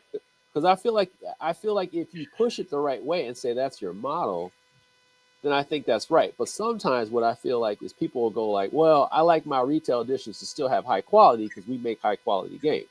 I'm saying to you, no, fuck that. Like, make it so it's affordable and you have margins off that. That's why you're committing to a 2,000 print run. Like, you just say, I'm going to print 2,000. That way people know if they want to wait, they can wait. But right now I have a $99 product, a $79 product that's going to be $99.99 when it comes out to the product. And then you say, hey, it's going to be sold at, the other one's going to be sold at conventions and it's going to come to retail. And then, like, people might fuck with that because the price difference will be significant, right? It'll look different, but you're only offering that $79.99 game. So I don't know. And like I said, the product's that good, it will sell. That's how I see it. You're creating a one SKU. You're basically creating a one SKU and saying, I'm saying that this is going to be a great game right out the gate. Right. Yeah. But it's hard. I mean, you listen to someone who's done it, so. Yeah. I mean, if there was a way to do it, everyone would do it too, right? If there was okay, so Helene is saying, how could I compare it to retail? The thing is that you come out with, right away, you come out and say, hey, this is going to come to retail. This is what the difference will be for the retail version. Right. Oh, so you say show the difference, but just don't offer the retail? Right, like just not offer. You say, hey, like, this is our model. So you say, hey, we're a new publishing company. Why would you do that then? Because if you're already making the retail, which you will, because it'd be ridiculous not to sell in retail, you make more that way. Then why don't you go ahead and sell to the people who would take retail instead of not back your deluxe? Well, you get a ton of people already during the campaign saying, well, I'm just going to wait till retail because blah, wait till blah. retail. Okay, cool. So I'll make 2,000 copies for you. Go flock to it. Well, you just told them to be retail anyway, right? So they could still wait till retail. No. Right, but at this level, not this level. Yep, not that level. Right. So I'm basically what I'm trying to do is maximize my campaign. I'm not going to maximize my campaign off retail copies. I know that. Like, it's going to be the lowest order ever. I'd rather have them out with retailers. I know, like, we want our stuff. You want your stuff out with retailers because you know it's the people. It's the people, right?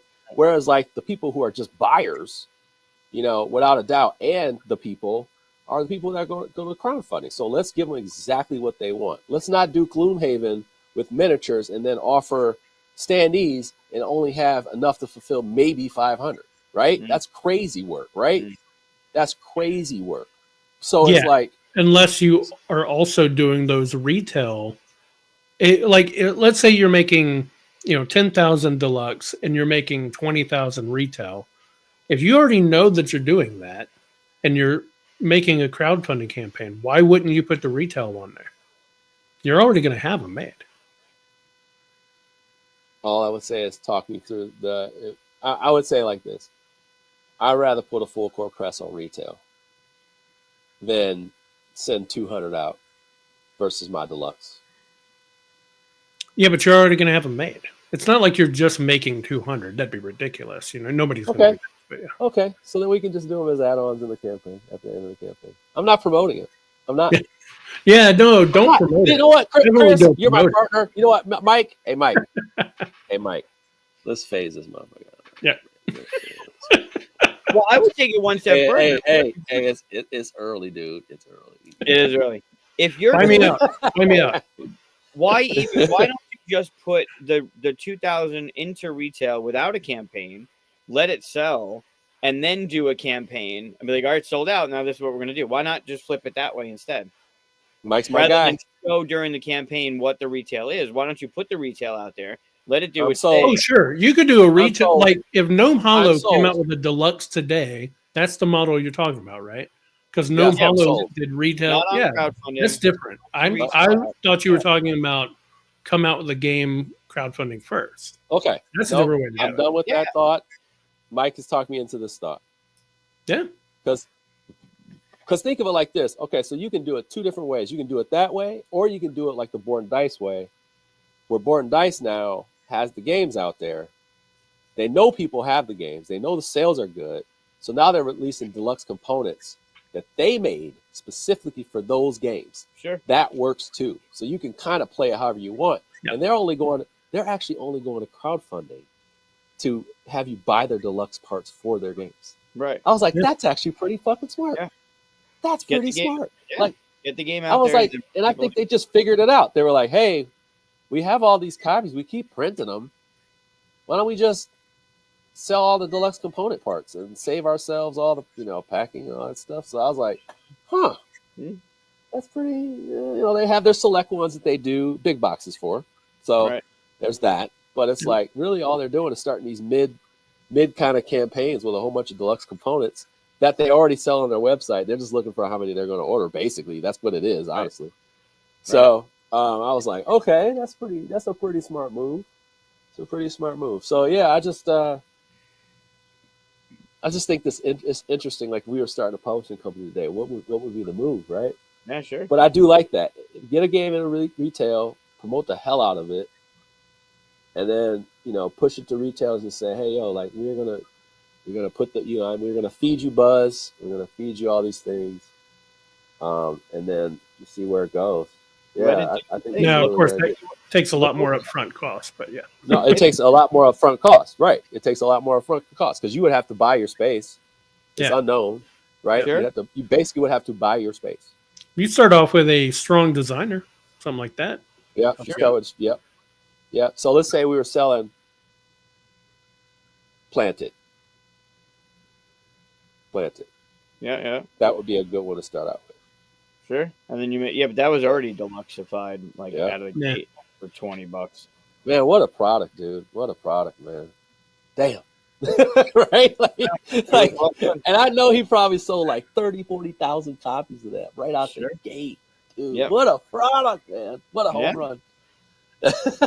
What a home run, dude! Like, so many designers look for shit like that, and it's just like, I don't care how you feel about Planted. I have it here. I just have it here. I haven't played it more than twice, and I'm just like, this game just gets it. Like, it's the whole thing, right? The whole thing, the box, the gameplay is nice enough. It's everything you need, and it's like, Clean. and we're done. Yep. Within an hour, I've had the entire experience, and I'm happy with it because it costs $24.99. Yeah. You can get it on sale for $20. Like, that's crazy, bro. Yeah, Ellen makes a good point. It's higher costs to start that way, and it's more risk, right? Yeah. But use that as your marketing. Helena, you remember the conversation we had? Like, we had the conversation at dinner though about the money. You guys, I mean, it's crazy. Yep, it's crazy. We had conversations. We were just like, dude, sometimes people, man, put crazy money into this, and it's like, okay, for something that you believe in, whether you got like somebody behind you or not, you know what I'm saying, like that. Sure. Put the full court press on, right? But it would have to be a well-known desire, I think. Couldn't just be, like normal. It'd have to be a Manny Vega type. It would have to be, like, it'd have to be somebody that's super hot right now. Right. Yep. Yeah. And everything's a risk anyways. So it's true. Yeah. All right, Mike, what's your number 3? Me? Okay. Well, I mean, this to go to Jeremy was leading with softballs. I think there are going to be less games per year. Oh, okay. I think there's going to be less games per year. I think with things that are happening, I think we're going to lose some people moving forward. I think like we were just talking about, everything is a risk. I don't think there are going to be that many publishers that are going to be able to do 3,000, 4,000, 5,000 games published a year. I don't think that's happening. Because you're giving yourself 3 weeks to hit, and then you got to move on to something else. I don't think it's going to drop considerably, but I don't think 5,000, 4,000, whatever the hell it is, published a year is feasible anymore. I don't think it's you're almost competing with yourself at one point, and I don't think it's Yeah, yeah. I Hmm. agree. I think. Well, everybody with an idea doesn't mean it needs to exist, right? It's like it's always people say that they won't say it all the time, but it's just like just because you have a good idea doesn't mean it needs to exist. It's just a good idea, right? right. So I think that's what will happen because some people do have a little bit of money, they invest in themselves and they burn out. Sure, And I think sure. there's with the cost going up, the risk is just so high that I'm not sure like I think there's a lot of people now that put a lot of money into development costs and they can't even make the damn game. Correct. Like Yeah. it's like I'm thinking of that game by what's it, Axios Mundi, that one big ass like Kingdom Death Monster type game. It was like Yep. 5-6 years. They sold a whole bunch of hips.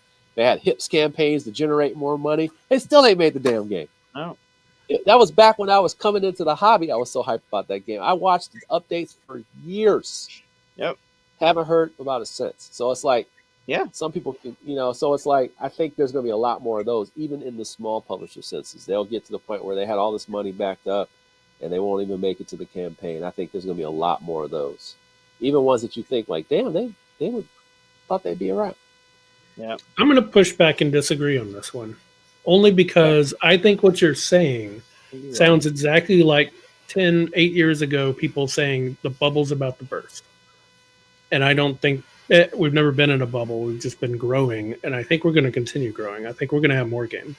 I'll Do you push back. do you feel like you know what that means though when they say that it's about the burst? I'm like, what do you? Yeah, because I want somebody to say what that means. Like what? Actually, no. I want someone to say what that looks like. So Like, that give me an came out, example of that what that is. idea, the bubble bursting, came out of the whole bubble bursting of the housing market, right? Prices and all that were getting awesome. Everything was getting great, and then it dropped. And so everybody thought, oh, okay, Right? board games are getting great, so eventually it's Right. going to drop. That doesn't have to be the case, especially in Right. the hobby field. We're Sure, growing it's a an hobby audience, field. getting bigger and bigger and bigger. It's not like 50% of the people are going to go, I'm not going to play board games anymore. Right. That's not going to Nope. happen. Right. And Exactly. our audience is growing, and so I think the industry is going to continue to grow. It might not be 15% every year like it was for the last whatever amount of years, but I think it's still going to grow. I agree to a point, and to go along with what Brandon's saying, if the MSRP is jumping and containers stay where they are, and everything's a risk, I think there's going to be less risk taken. There's going to be more quality control and quality games being put out. But I don't think 5,000 games published a year is going to work. And again, there's 5,000 games published a year for sake of easy math. A lot of them are garbage. A lot of them are absolute trash because, like, who is it? Eric said individuals making their own games because, like Jeremy said, it's a great idea. It has to be published. Well, no, it's an idea. It doesn't need to be out there. But I don't think with rising costs of everything, I don't think that publishers currently can make that many games and be sustainable. I think it's bonkers to think of X amount of publishers publishing 5,000 games a year with all this increase and all this unknown and not being able to get in the EU unless you have this certain thing. Like I don't think we can keep that quantity going moving forward. I think quality will go up just like you're saying, but it's only because we're making the Thunderdome more dangerous. We're going to have just as many participants. Yeah. Quality will go up, which means more people will make more games, more audience, bigger, bigger, bigger. No, because you got to pay attention to the quality. You got to pay attention to the quality will go up. I think it will, but it's going to take time to talk to manufacturers to make sure things we're not putting a deadline on it. These, I don't think it's going to sustain. I don't think with things going up that it's going to be able to do 5,000. I think that goes back to the point that I made with number 2, where I was just talking about like AI art, AI, like things. That is an adaptation.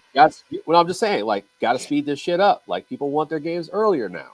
They don't want to wait for all this stuff like people are talking about, like you're discussing. I'm like, no, fuck that. I want my shit printed fast. I want it, I want the art quick. I don't want to wait 3 months for Vincent Dutrait to figure things out. And I don't want to be last in line. I don't want I'd rather have you speed up development time, right? Development time. So if some AI can help me with that, I'll do it. right? It's AI assisted. Put it on the box. Whatever. People aren't going to care. They get your game 3 months earlier, and it's tested by a machine, not just a human. Whatever, right? So it's like I said, we're getting closer to that. Mm. It may be moving like what is that? The Last Night Star Wars. Like, wait, this whole movie was this? Yeah. This whole plot was this? So, I think that's where it's going. But dude, I'm thinking about some of the shit you just I mean, said. you have to also keep in mind this industry is so small that Yeah. we are all learning to be better and more efficient every day too.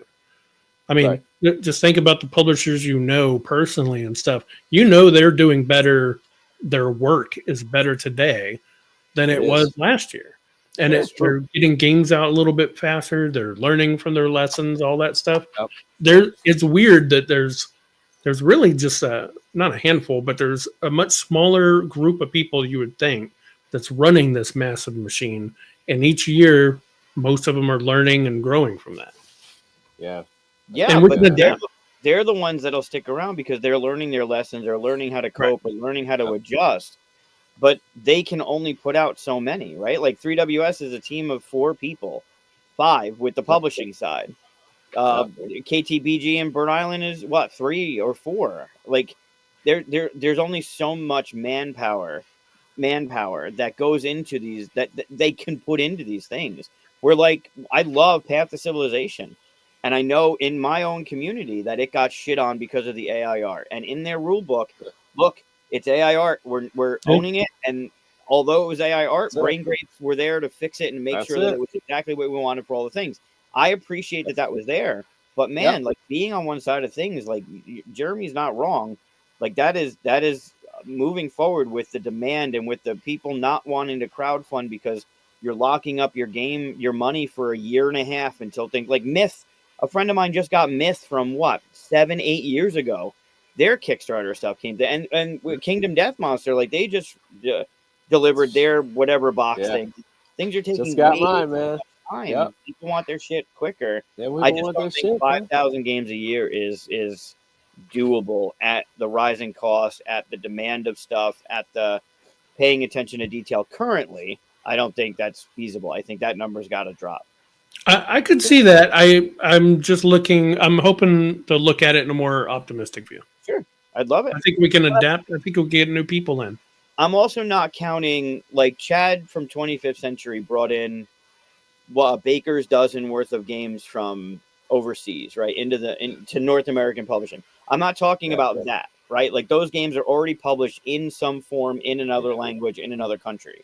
I'm saying. By the way, have you had him on the show? Chad's been on, yeah. Man, what a fucking guy. Man. Yeah. Oh yeah, dude. Yep. You want to talk board games? That guy right there, man. Yep. When he talks business in board games, it takes a lot for me to shut the fuck up. Yeah. Like that dude knows exactly what he's talking about. Yep. Man. I mean, like his numbers are insane. Like him talking numbers is insane. Like he just knows. Yeah. He knows the business. Like he really does. Like, man, he's open about it. He's open about it. And that's the thing. If you're open to listening, he will tell you about it and his model and how it works. And it's like you can learn so much even if you're not doing the exact same thing as him. Right. And I'm not going to share all the things he does, but it's just like if you ask him, he will tell you. Like he'll walk you through it, and it's amazing.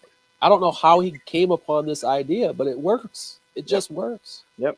You know, you're probably thinking like, "Oh, his Kickstarter failed, or it's not like popping like that." I'm like, you don't fucking know what you're talking about. No clue. You don't know what you're talking about, man. Those different numbers. There's different numbers out there with what you see, bro. Like, sure. Dude is smart, man. He's smart. Yeah, he's smart. All right, so that was mine. You're on your number 2, Jeremy. Oh, you ready? You ready to go here? A little spicy. You ready? There will be a lot. There will be more adult themed games coming to the market. Interesting. Okay. So, I've always felt that we are, that like I'm 46, so there's always going to be the little 80s baby in us and the 90s baby in us, where we come from that anime age, pretty nasty stuff, pretty flirty stuff, crazy stuff, over the top stuff, Golden Boy, Ninja Scroll, kind of pervy, honestly, just whatever, right? But I will say, and even though like people are skewing away from that, you even saw like stuff with the Tiny Epic games where they like changed the cover because of the posing. You've seen like different versions of. Oh, there was one game by All or Nothing where they did like the regular edition, and it was like the dark after dark edition, and you could buy it. You could buy the cards separate. Like you can just buy them separate. Like it was almost like you were buying a separate game, and you can just take those cards, the regular cards, out and put the other edition in. I was like, that's pretty cool. Like that's a choice, right? It's a choice. Yeah. But I'm feeling, and there's a new game called Blood, which is like showing like sacrifices and all that kind of stuff. Like I feel like there's some publisher out there that's itching and inching into like, I don't give a shit. I'm gonna make the darkest, filthiest games I want to make. Now there's only one right now. There's only one, and that is KDM. That's it. They don't care. They are making their games. Yeah. It's unapologetic. They can tell you however they want to speak, and it's not perversion. It is expression of the female form and the male form. That's fine. You can twist the words however you want. It's pervy, whatever. It's just pervy, whatever. But there are customers for that, and I don't care how board gamers feel. There is enough of them who enjoy and want to buy it. There just is. And I feel like more of those adult thematic experiences are coming. Yeah. Yep. They got shade for Hate. Hate sold a shit ton of money. Like, I'm sorry, like whether they had to raffle off their money, their games at the end, they ordered too many. They ordered too many. But that's the old command, right? But that still, it's like you go all the way in, and I think the hobby is sort of growing up in a sense. So it's kind of growing in this maturity, but what that does leave itself to is other people saying, "Oh, we're ready for this mature, darker content that we lead in with." It just takes a publisher, like we're starting a publishing company, to say, "Hey, like we make, heavily thematic, dark themed stuff, and it almost may be like Kingdom Death Monster. It's just like we just make the same type of shit, unapologetic, buy it or not. Yeah, it's a card game. The card game's got, on it, and that's what it is, right? Now, are you saying that you think there'll be an outlier that will do that, or are you saying that the industry itself will grow into that? No, I just think I think I think there'll be some outliers that will come along. More outliers. I could see that. More outliers will come along instead of just being like there's three. I feel like that's part of the growth of the hobby. So, for example, so they have like, what's that? The Big Gay Sauna or whatever. Is that what's that game? Then they have like there's a couple games that I saw at Essen that were really, just very adult themed, unapologetic, funny. Yep. Probably not meant for retail, but at the same time, more of them will exist. And you may say, "Oh, well, that's not what that is. It's not adult theme." It is. It's not meant for a regular retail store. Yeah. But eventually. But it's also different over there, right? Like the Big Gay Sauna is a dungeon crawler where you need to sleep your way through the sauna dungeon crawl style. Right. Then they followed it with the Dick Sits, which is all about stretching your butthole on dildos. Yep. And I think like over there, they are very unapologetic, and that's not that. I mean, whatever. It's easier or more accepted over there than it is here. So I think room to grow on this side because of those things exist, and I mean they did well. True. But like the Night Shift over here got shit on. Yeah. And that's like it's adult themed to a degree, but it's like when I say that, it's like, dude, we're adults. There are certain adults who like to go to adult themed stores and novelty stores. There are people who like to go to strip clubs and people who don't like to go to strip clubs. Right. Everybody can eat cake over there, and I can enjoy my cake right here. Right. So it's like, at some point, you got to realize there's some reason why this shit is existing. It's because some people are buying it, right? It's like, meanwhile, you're talking about Nightshade, it sold 3,000 copies. Your favorite game did not sell 3,000 copies, right? It'll get through a 5,000 print run. Your game didn't get through a 5,000 print run, and you think it's the most amazing game ever. That's because those people over there love that cake, right? And you love your cake. So it's like, I'm sorry, like, you can call it pervy all you want, you can call it whatever you want, and misogynistic all you want. That ain't hurting their money over there. Like, they good, you know. So I think some people don't realize that's just another business, right? It's just like, I don't care about the perception. In fact, you're drawing people to me. Right. Thank you. Helps me with some advertising dollars. Yeah. And it also gives me an opportunity to explain my company model and why I do what I want to do, which is interaction with the community, which we are a very connected community and a small one. So if you do explain yourself and you don't go full defense, you go, hey, I'm going to give you this transparency on what we're doing and why we did it. Right. You actually win people over. Like, you're like, you know what? That's actually, that's pretty cool. That's like a good twist on why you chose that, whatever. Yeah. It's like, hey, I understand you might not be rocking with the theme, but this is the theme we're going for. And I understand if you don't want it. Right. It's going, and that's all I can apologize for. I'm like, it's going to exist.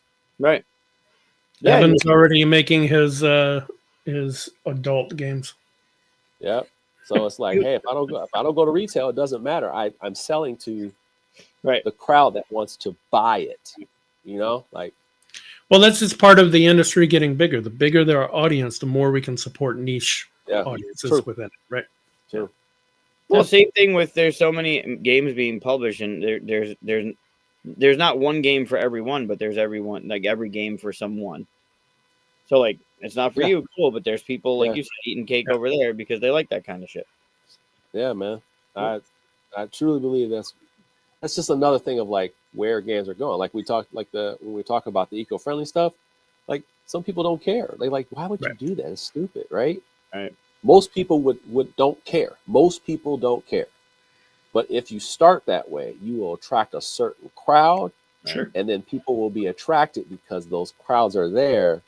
And if the game is good, let's say you have your rule book ready, you got TTS going, you're doing game nights, every Friday, you're doing like whatever, Q&As and stuff like that to get people more comfortable with what's going on in the concept and why this game costs $20 more than every other game. And it's like, boom, you actually say, hey, like we blast ourselves on to this well-known whatever. And you're like, okay, cool.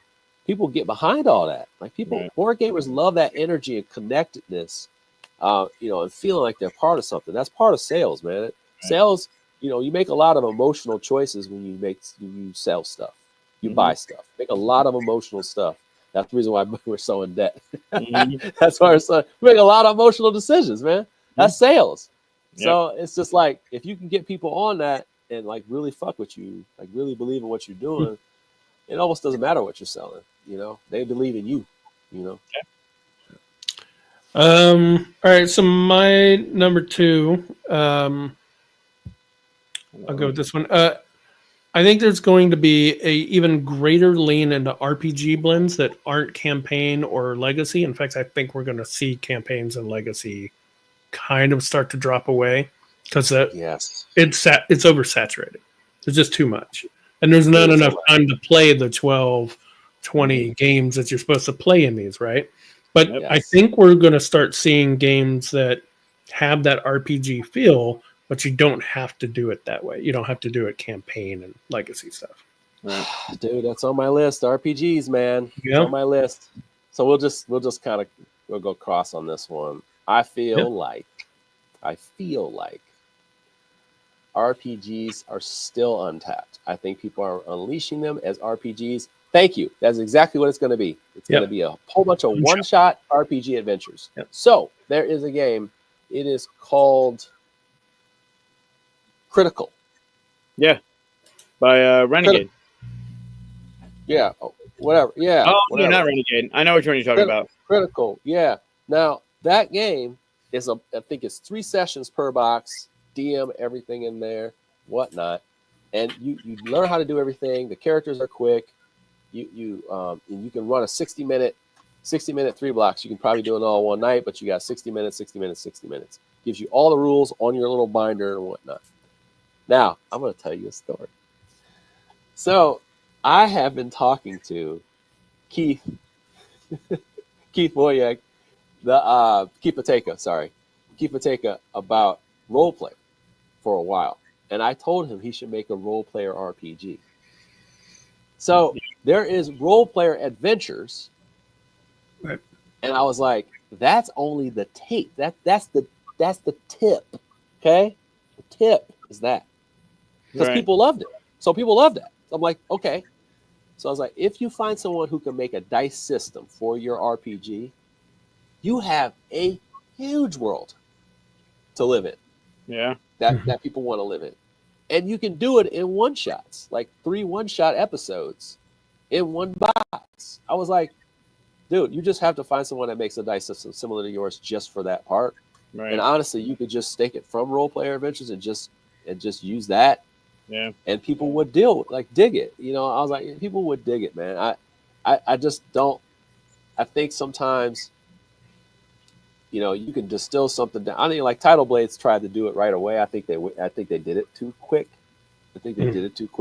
Yeah. It got swallowed up in the bigger deal. Sometimes I think people swallow up their own SKUs, like they just kind of like drown them over. It's just like, no, you can't do it all at once. But yeah, like I think the role player IP, and dude, there's like even a whole wiki page dedicated to it. Like it's like full on, like it's a world. Yeah. And I'm like, if you have that much in that world, I mean, dude, we were playing the Goblin, the dice game, Goblin Vault. Man, let me tell you something. That game will get you fired up, man. Like I was playing at Gamma, dude. I was fired up. I went back and played again. Like that's how much I love that game. But I was like, what if there was a scenario where you're going to town to play? You know, you're playing these goblins and you're playing them for information. So then if you have the game, you roll it out and you play them. The GM plays you, and then you play this certain thing, and then like maybe you have a stat where you're a little bit of a cheater and you get to do things and slip stuff in there. He was like, all right, Jeremy, now I get it. It's like he's like, okay, I get it now. I'm like, dude, he has so many games in that world. So many games. Yeah, look at Ryan Lockett too, right? Like they created such amazing stuff. Yeah. RZM RPG's already out. Yeah. There's stories to be told. Why contain them in each game box when you can combine them? And he would say to you, I already have that, right? In X. I already have that in this. I'm like, no. There's still a story within that world that says, hey, let's go on a nice little chunky adventures. But I think for Ryan Lockett, it's a little different because he does have that very no. He still could do it too. He can still do it. I mean, he's already made the RPG, right? Yeah. Right. What if in the RPG you have to bring out Rome? Because part of the thing is to find those characters that are under the spell and they're roaming the land, and now you got Rome. You bring Rome in, and you play Rome. You build worlds like they do. There's still stories to be told. Yeah, 100%. Yeah. And you want to live there. You want to play in that world. Right. You want to live in that world. It's like just because Distant Skies and Sleeping Gods exists, he went back to it because he wanted to live in that world. Like that's it. That's the reason why he made another game, because there were stories yet to be told. And that very much is an RPG. Like the second one is very much an RPG. Yeah. Experience. It's a big ass RPG game, and I gotta play it. Like I just feel like this one. I feel like role players. There's still there's so much that could be told in that universe, and like they have too many races. There's so many races. There's so many themes they've gone to. You could go through Lockup. You could go through the mountains where cartographers were.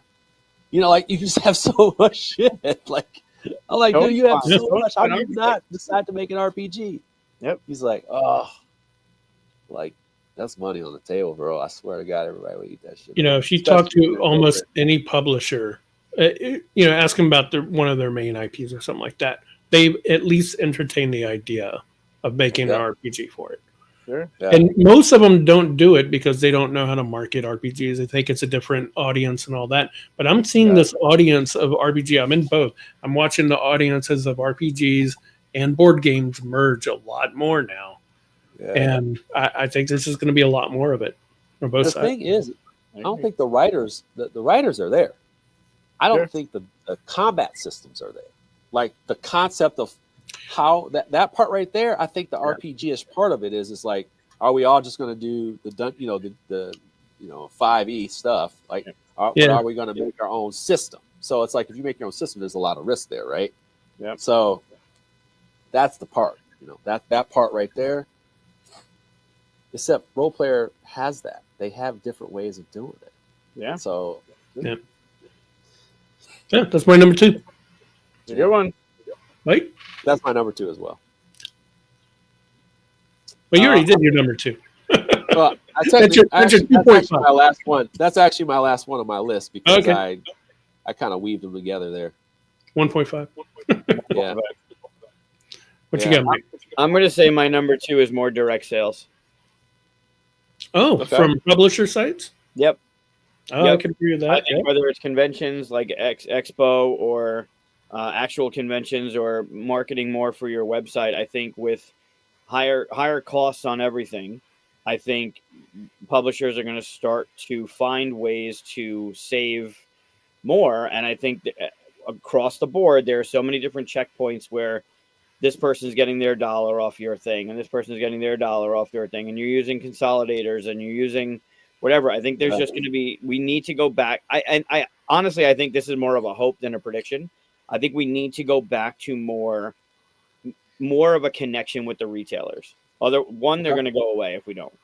Like, just support your local retailers anyway. Yeah. But I think we need to make more of a concerted effort to connect with our neighbors, the people that are pushing our stuff. And if we can do that, then we can do more direct sales, which is giving them a deal, getting us more stuff. Like there's more there than we need to go back to. And I think that's going to happen. Somebody just mentioned pre-orders. Like how broken or strong or untapped is the pre-order system of board games?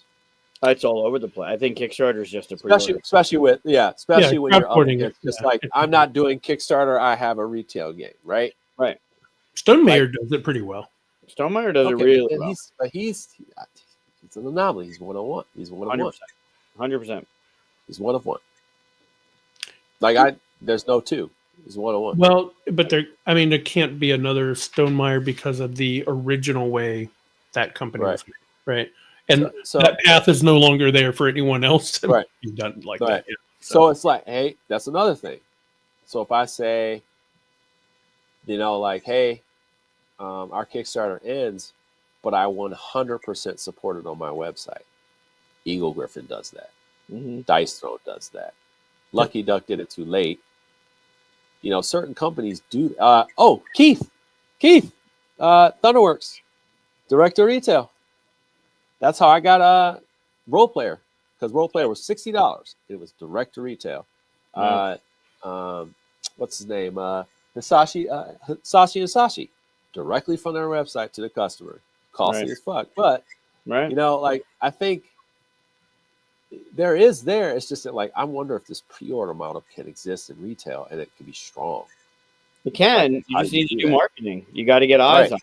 You just got to get eyes. You got to find these dudes in flip-flops from Portugal who have a great. I just love board games. They played them at a YMCA growing up in Syracuse, and they love you. We love you, Mikey, baby. Crazy. You're crazy. $500K off top. I'm just saying, just share this video. Share this video. We'll find them. Yeah. Mike comes back periodically all tanned. New money, Mike. New money, Mike. But I think it has to happen. I think that direct, there are companies that do it, and there are companies like Chip Theory does it, right? Chip Theory is direct to retail. They don't do that other bullshit. And then you have companies like Queen Game that just They're literally all but saying the word pre-order on their campaigns page. Like, Right. but there's Yeah. a way to do it, and I think there's going to be a need. I hope, but I think that we're going to have to refocus and do more direct, get more personable, get more connected with the people that are doing this, because it's going to end up saving. If things are going higher, like, where can we save that money? And I think that's the Yeah. way.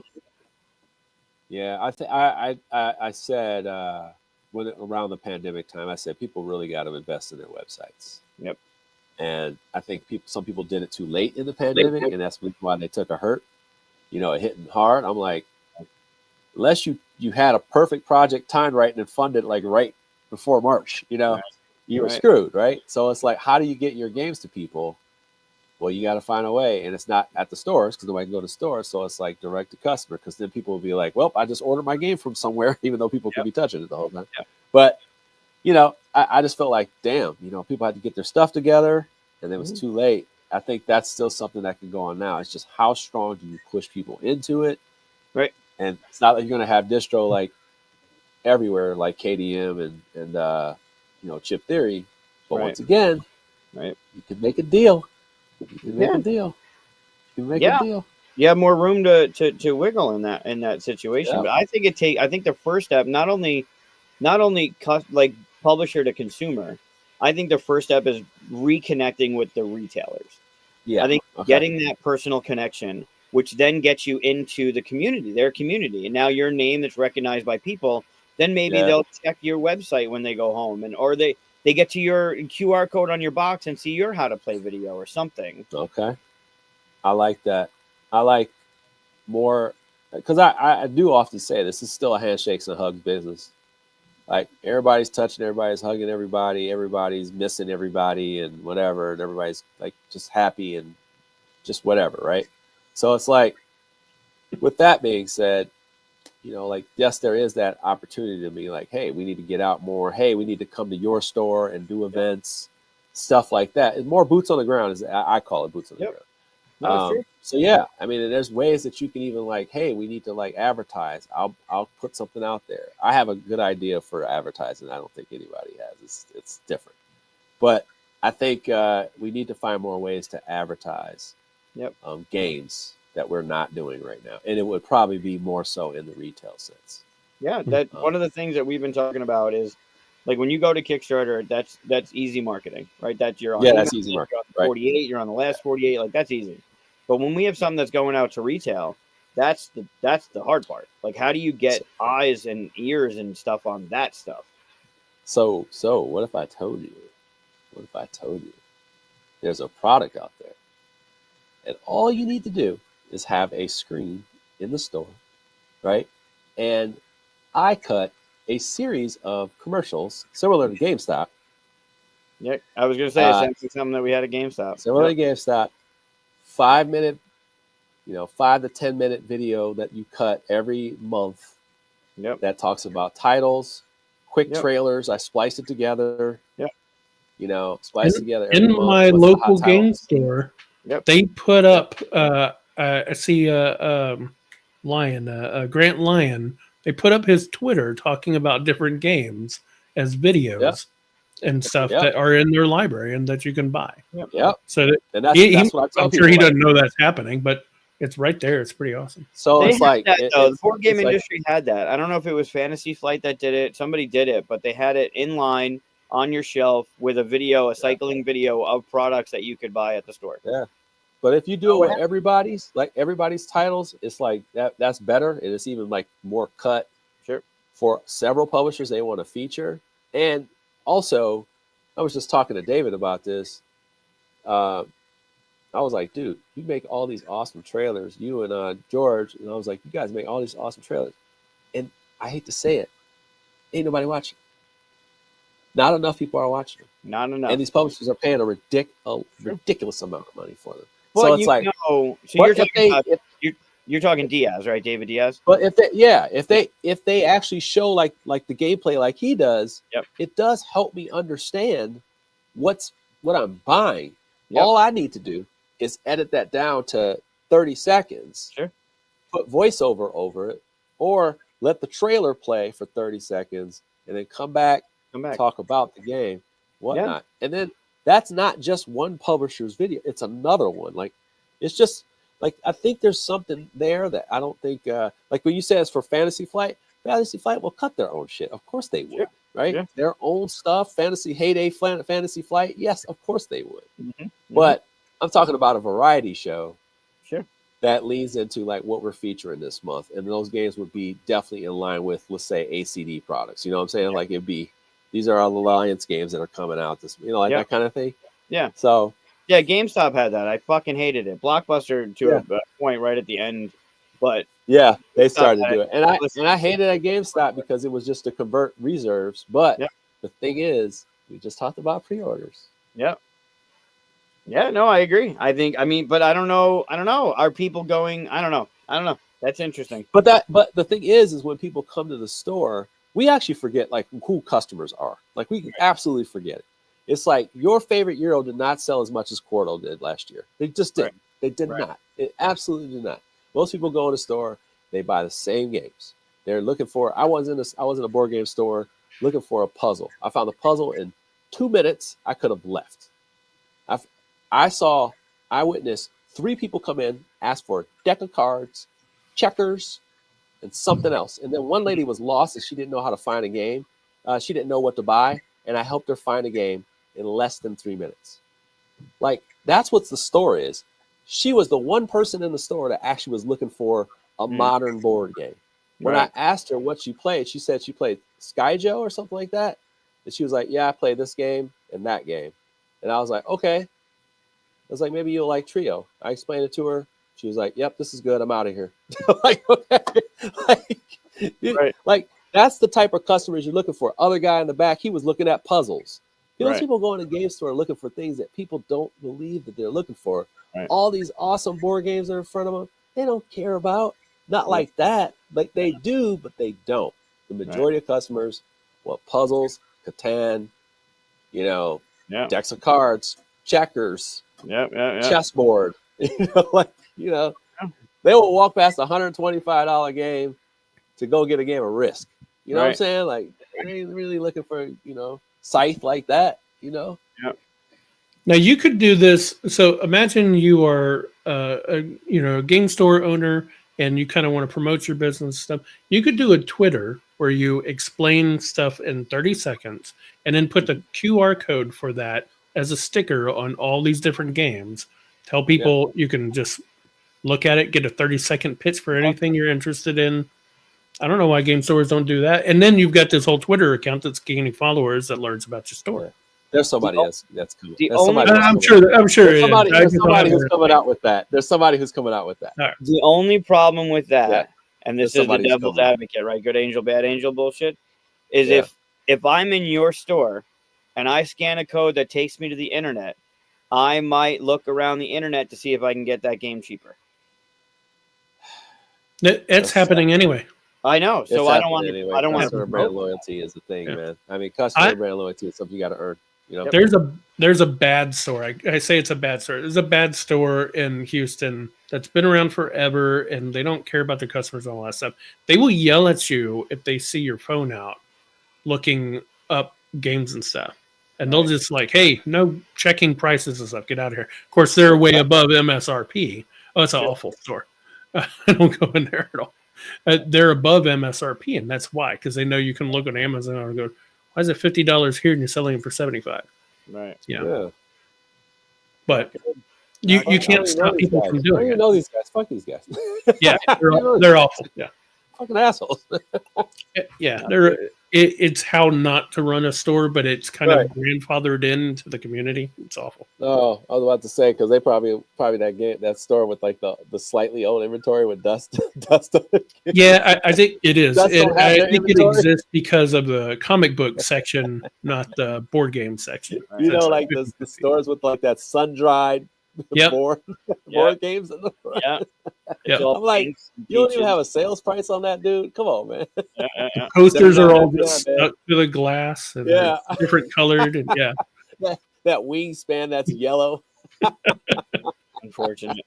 They exist though. They exist. How did you destroy Linen Finish? You put it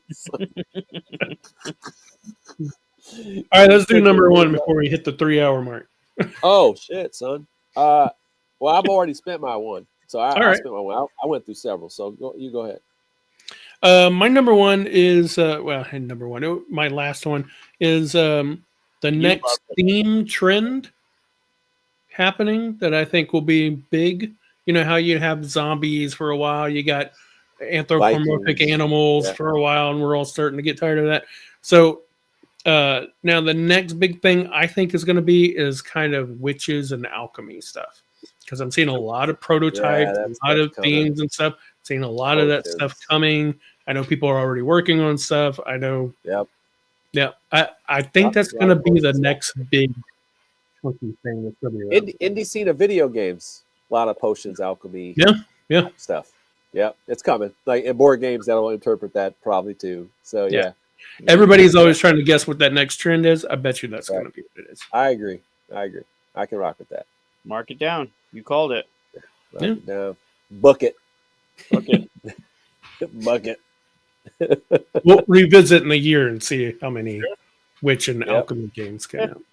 I think it's good. I mean, there'll always be that cycle, right? There'll always be something coming back around. Zombies won't go away, and dinosaurs won't go away. Like, it's always going to come back, but there is a hype to a certain type of thing going on. I mean, it's the zeitgeist, right? Like, we're all experiencing a lot of the same stuff. So designers are all kind of thinking, oh, be cool, and not realize that their inspirations are other people's inspirations. Right. Kind of bunch up that way, Good call. Yeah. Okay.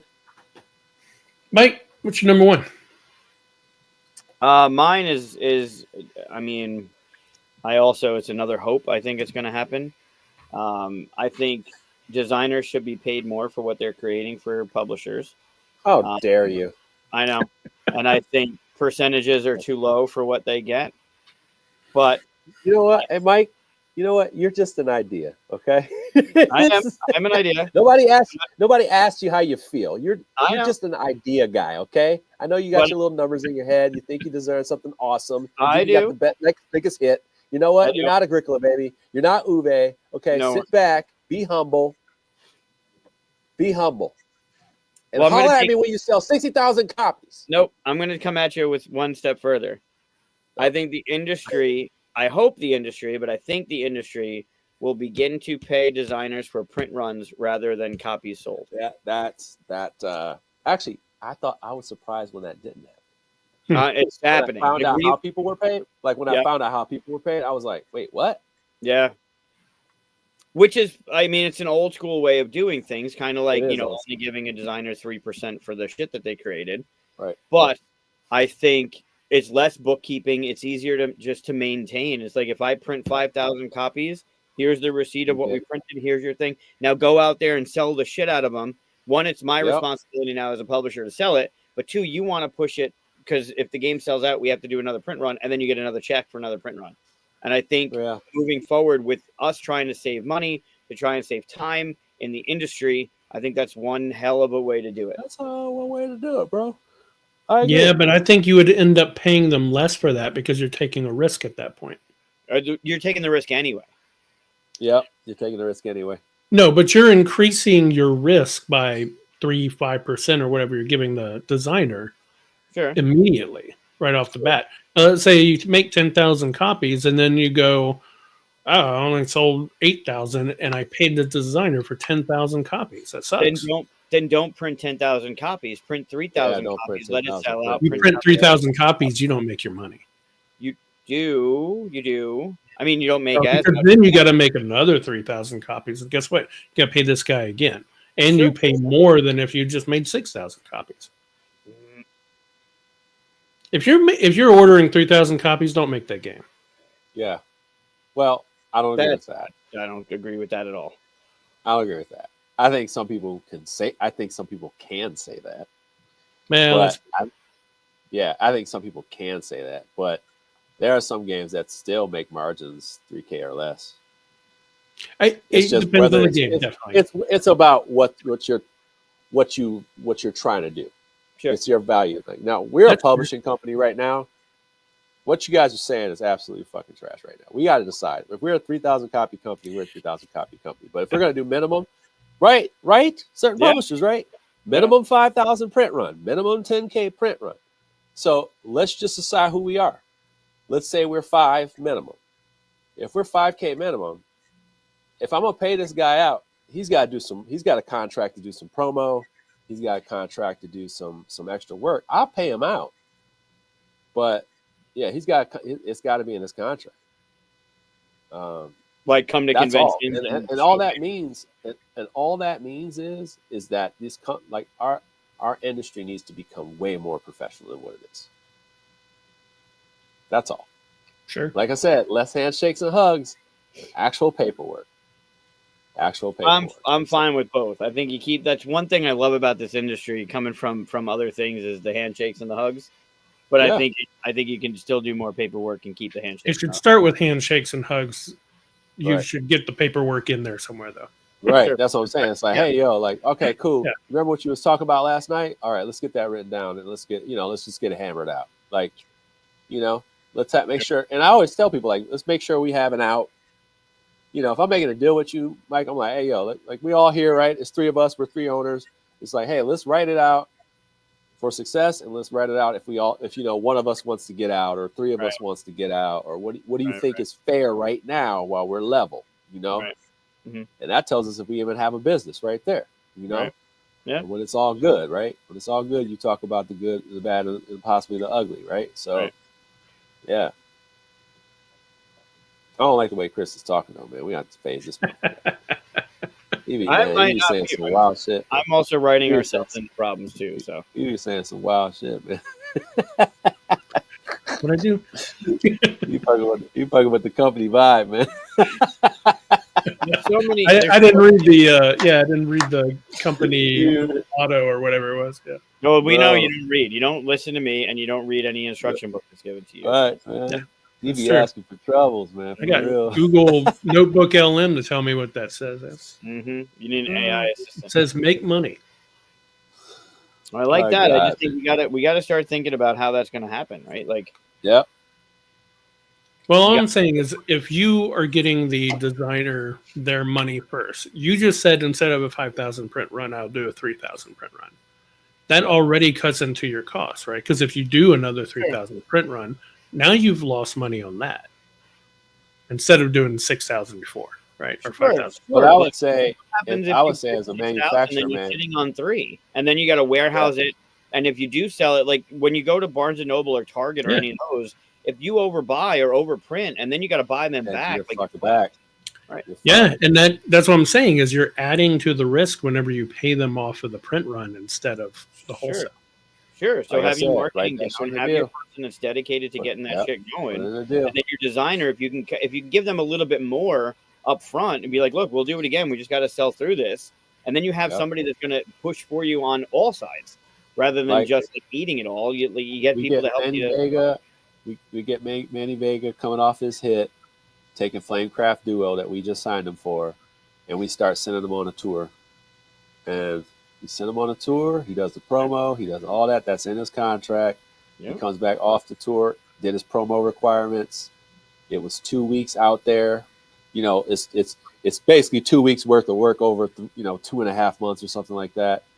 And then he gets paid out for the full print before it's even released. Like that's just the but you're talking about an established designer and audience that's already established, all that stuff, right?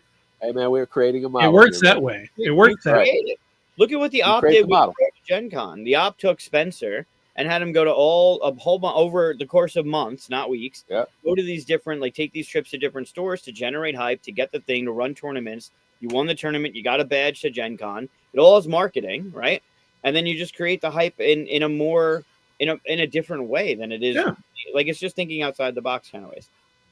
Yeah, I mean they decreased risk by doing all that. That's awesome. And if you think, hey, we got this in the bag, we're going to sell our 5,000 copies now and stuff. Of course, paying the designer off of that print run makes sense.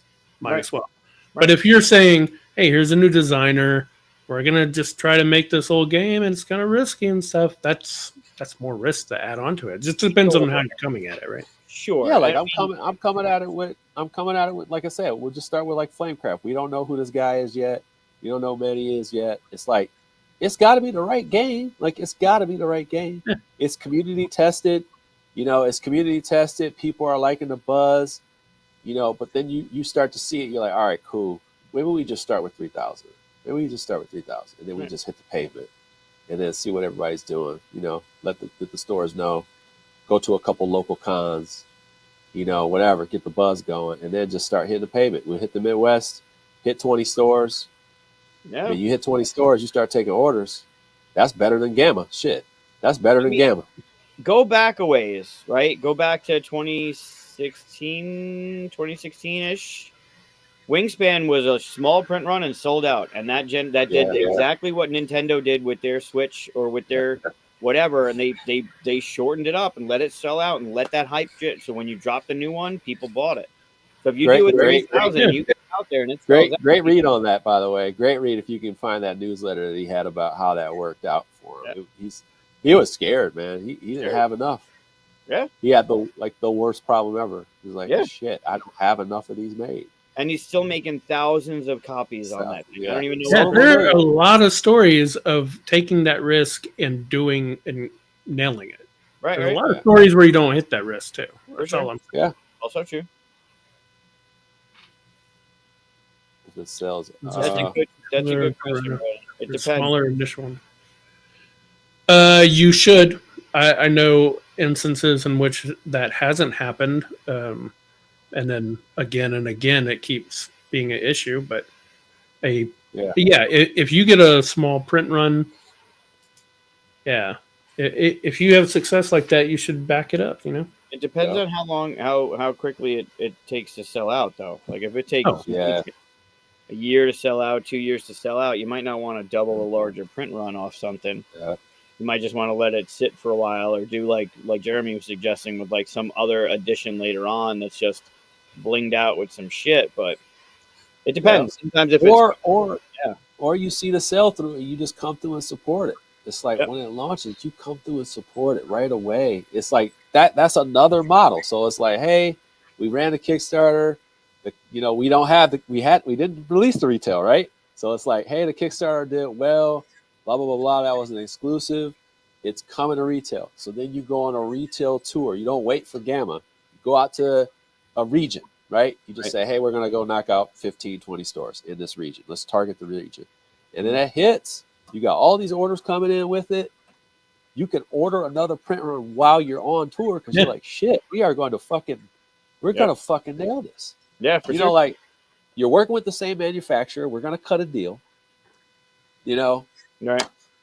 I know of instances where people have ordered the next print run on the Gen Con that they release because like, oh wow. Yeah. Like, okay, start ordering it right now, knowing what's about to happen. Yeah. Compile was one of those things where they were ordering at the convention. Like they were. Yeah, they didn't even. Yeah, they weren't ready for that at all. Compile, they weren't ready for it. It's a very good game too. It just weren't ready. Cool. I told Danny when I was playing, I was just like, this game is amazing. You're gonna hit. And they had the same issue with the game that's just like it. What's the name? Airland and Sea. Same thing. It's just it's just minimum 10K every time. Minimum 10, 15. Just sell out of it all the time. We all want that. Good problem to have. For sure. I'd love it. Yeah, good problem to have. All right, man. I got to get. It's been a while. Yeah, that was a longer one, but that was fantastic. That was such a cool conversation. Great conversation. You know what we should do next time if I am allowed to come back on? We should start a publishing company. Oh God, I already did that once. I'm serious. We should start a publishing company. I've done this before with a movie. Like we made and also like me and Stan Kordonsky, hate to name drop. When we would drive home from a convention, we would design a board game just with random ideas and describe the whole theme and describe mechanics and make up just random stuff. But it was interesting conversation. By the time we got done, I actually made a crappy prototype out of one. It was called Gangster Robot Warehouse. It was crazy. But it should be. It would be kind of fun to talk through that and just Yeah. say, hey, like this is our model. This is what we would do. This is the type of game we would publish. Yeah. Whatever. I already know I'd be voted out though, so I don't want to do that. Yeah, no, we're gonna conspire against you. Don't worry. I No, think I we want need to- 51%. But- That's all. But I think we need to create the drama anyway. It's I got want to be 30 part of the story. I'll take 34% as long as I can't get voted out. And yeah, 34, Right? No. you get 32. You get 32. Too I much get 34. control. Too much control. Nah. But then he'll be like, yeah, I got 34, but I also have the last say so. Yeah, no, we each get 33. The chat gets I know one. how that works. People come in with the low that number, No, and then they be like, "But we I make each all the get- decision We power." each get 33. The chat has Fuck one. off. Yeah. Keep it simple. No, that's a good idea. But yeah, that was fantastic, Jeremy. It's great to see you again. I know I just saw you last week, a couple days ago. But Yeah, man. thanks for taking the time coming back on. No, thanks for having me. Thanks a lot for having me. We'll do it again sooner this time. Next time. Yeah. Awesome. Yeah, it was fun. It was. Next week is Matthew Ryan with Envy Born Games because his Hercules Games is launching that Thursday, I think, the 13th. Yeah, he's sending me a copy, so I'm excited to play. I was trying to steal his copy again. Oh, it's stellar. It looks so. The art's great. The way the cards line up. I know. He did a great job with that game. He was like, dude, he's like, hands off, man. I'm gonna send you one. Josh, how are you? Good to see you. I didn't know you were there. Thanks for saying hi. Yeah. I'll see you soon, boss. Yeah, chat. Thanks again, Brandon. Great to see you. Everyone else, whoever's still around. Appreciate the chatter. And Jeremy, as always, man. Thanks. Thanks for sticking around. Yeah. Bye, everybody.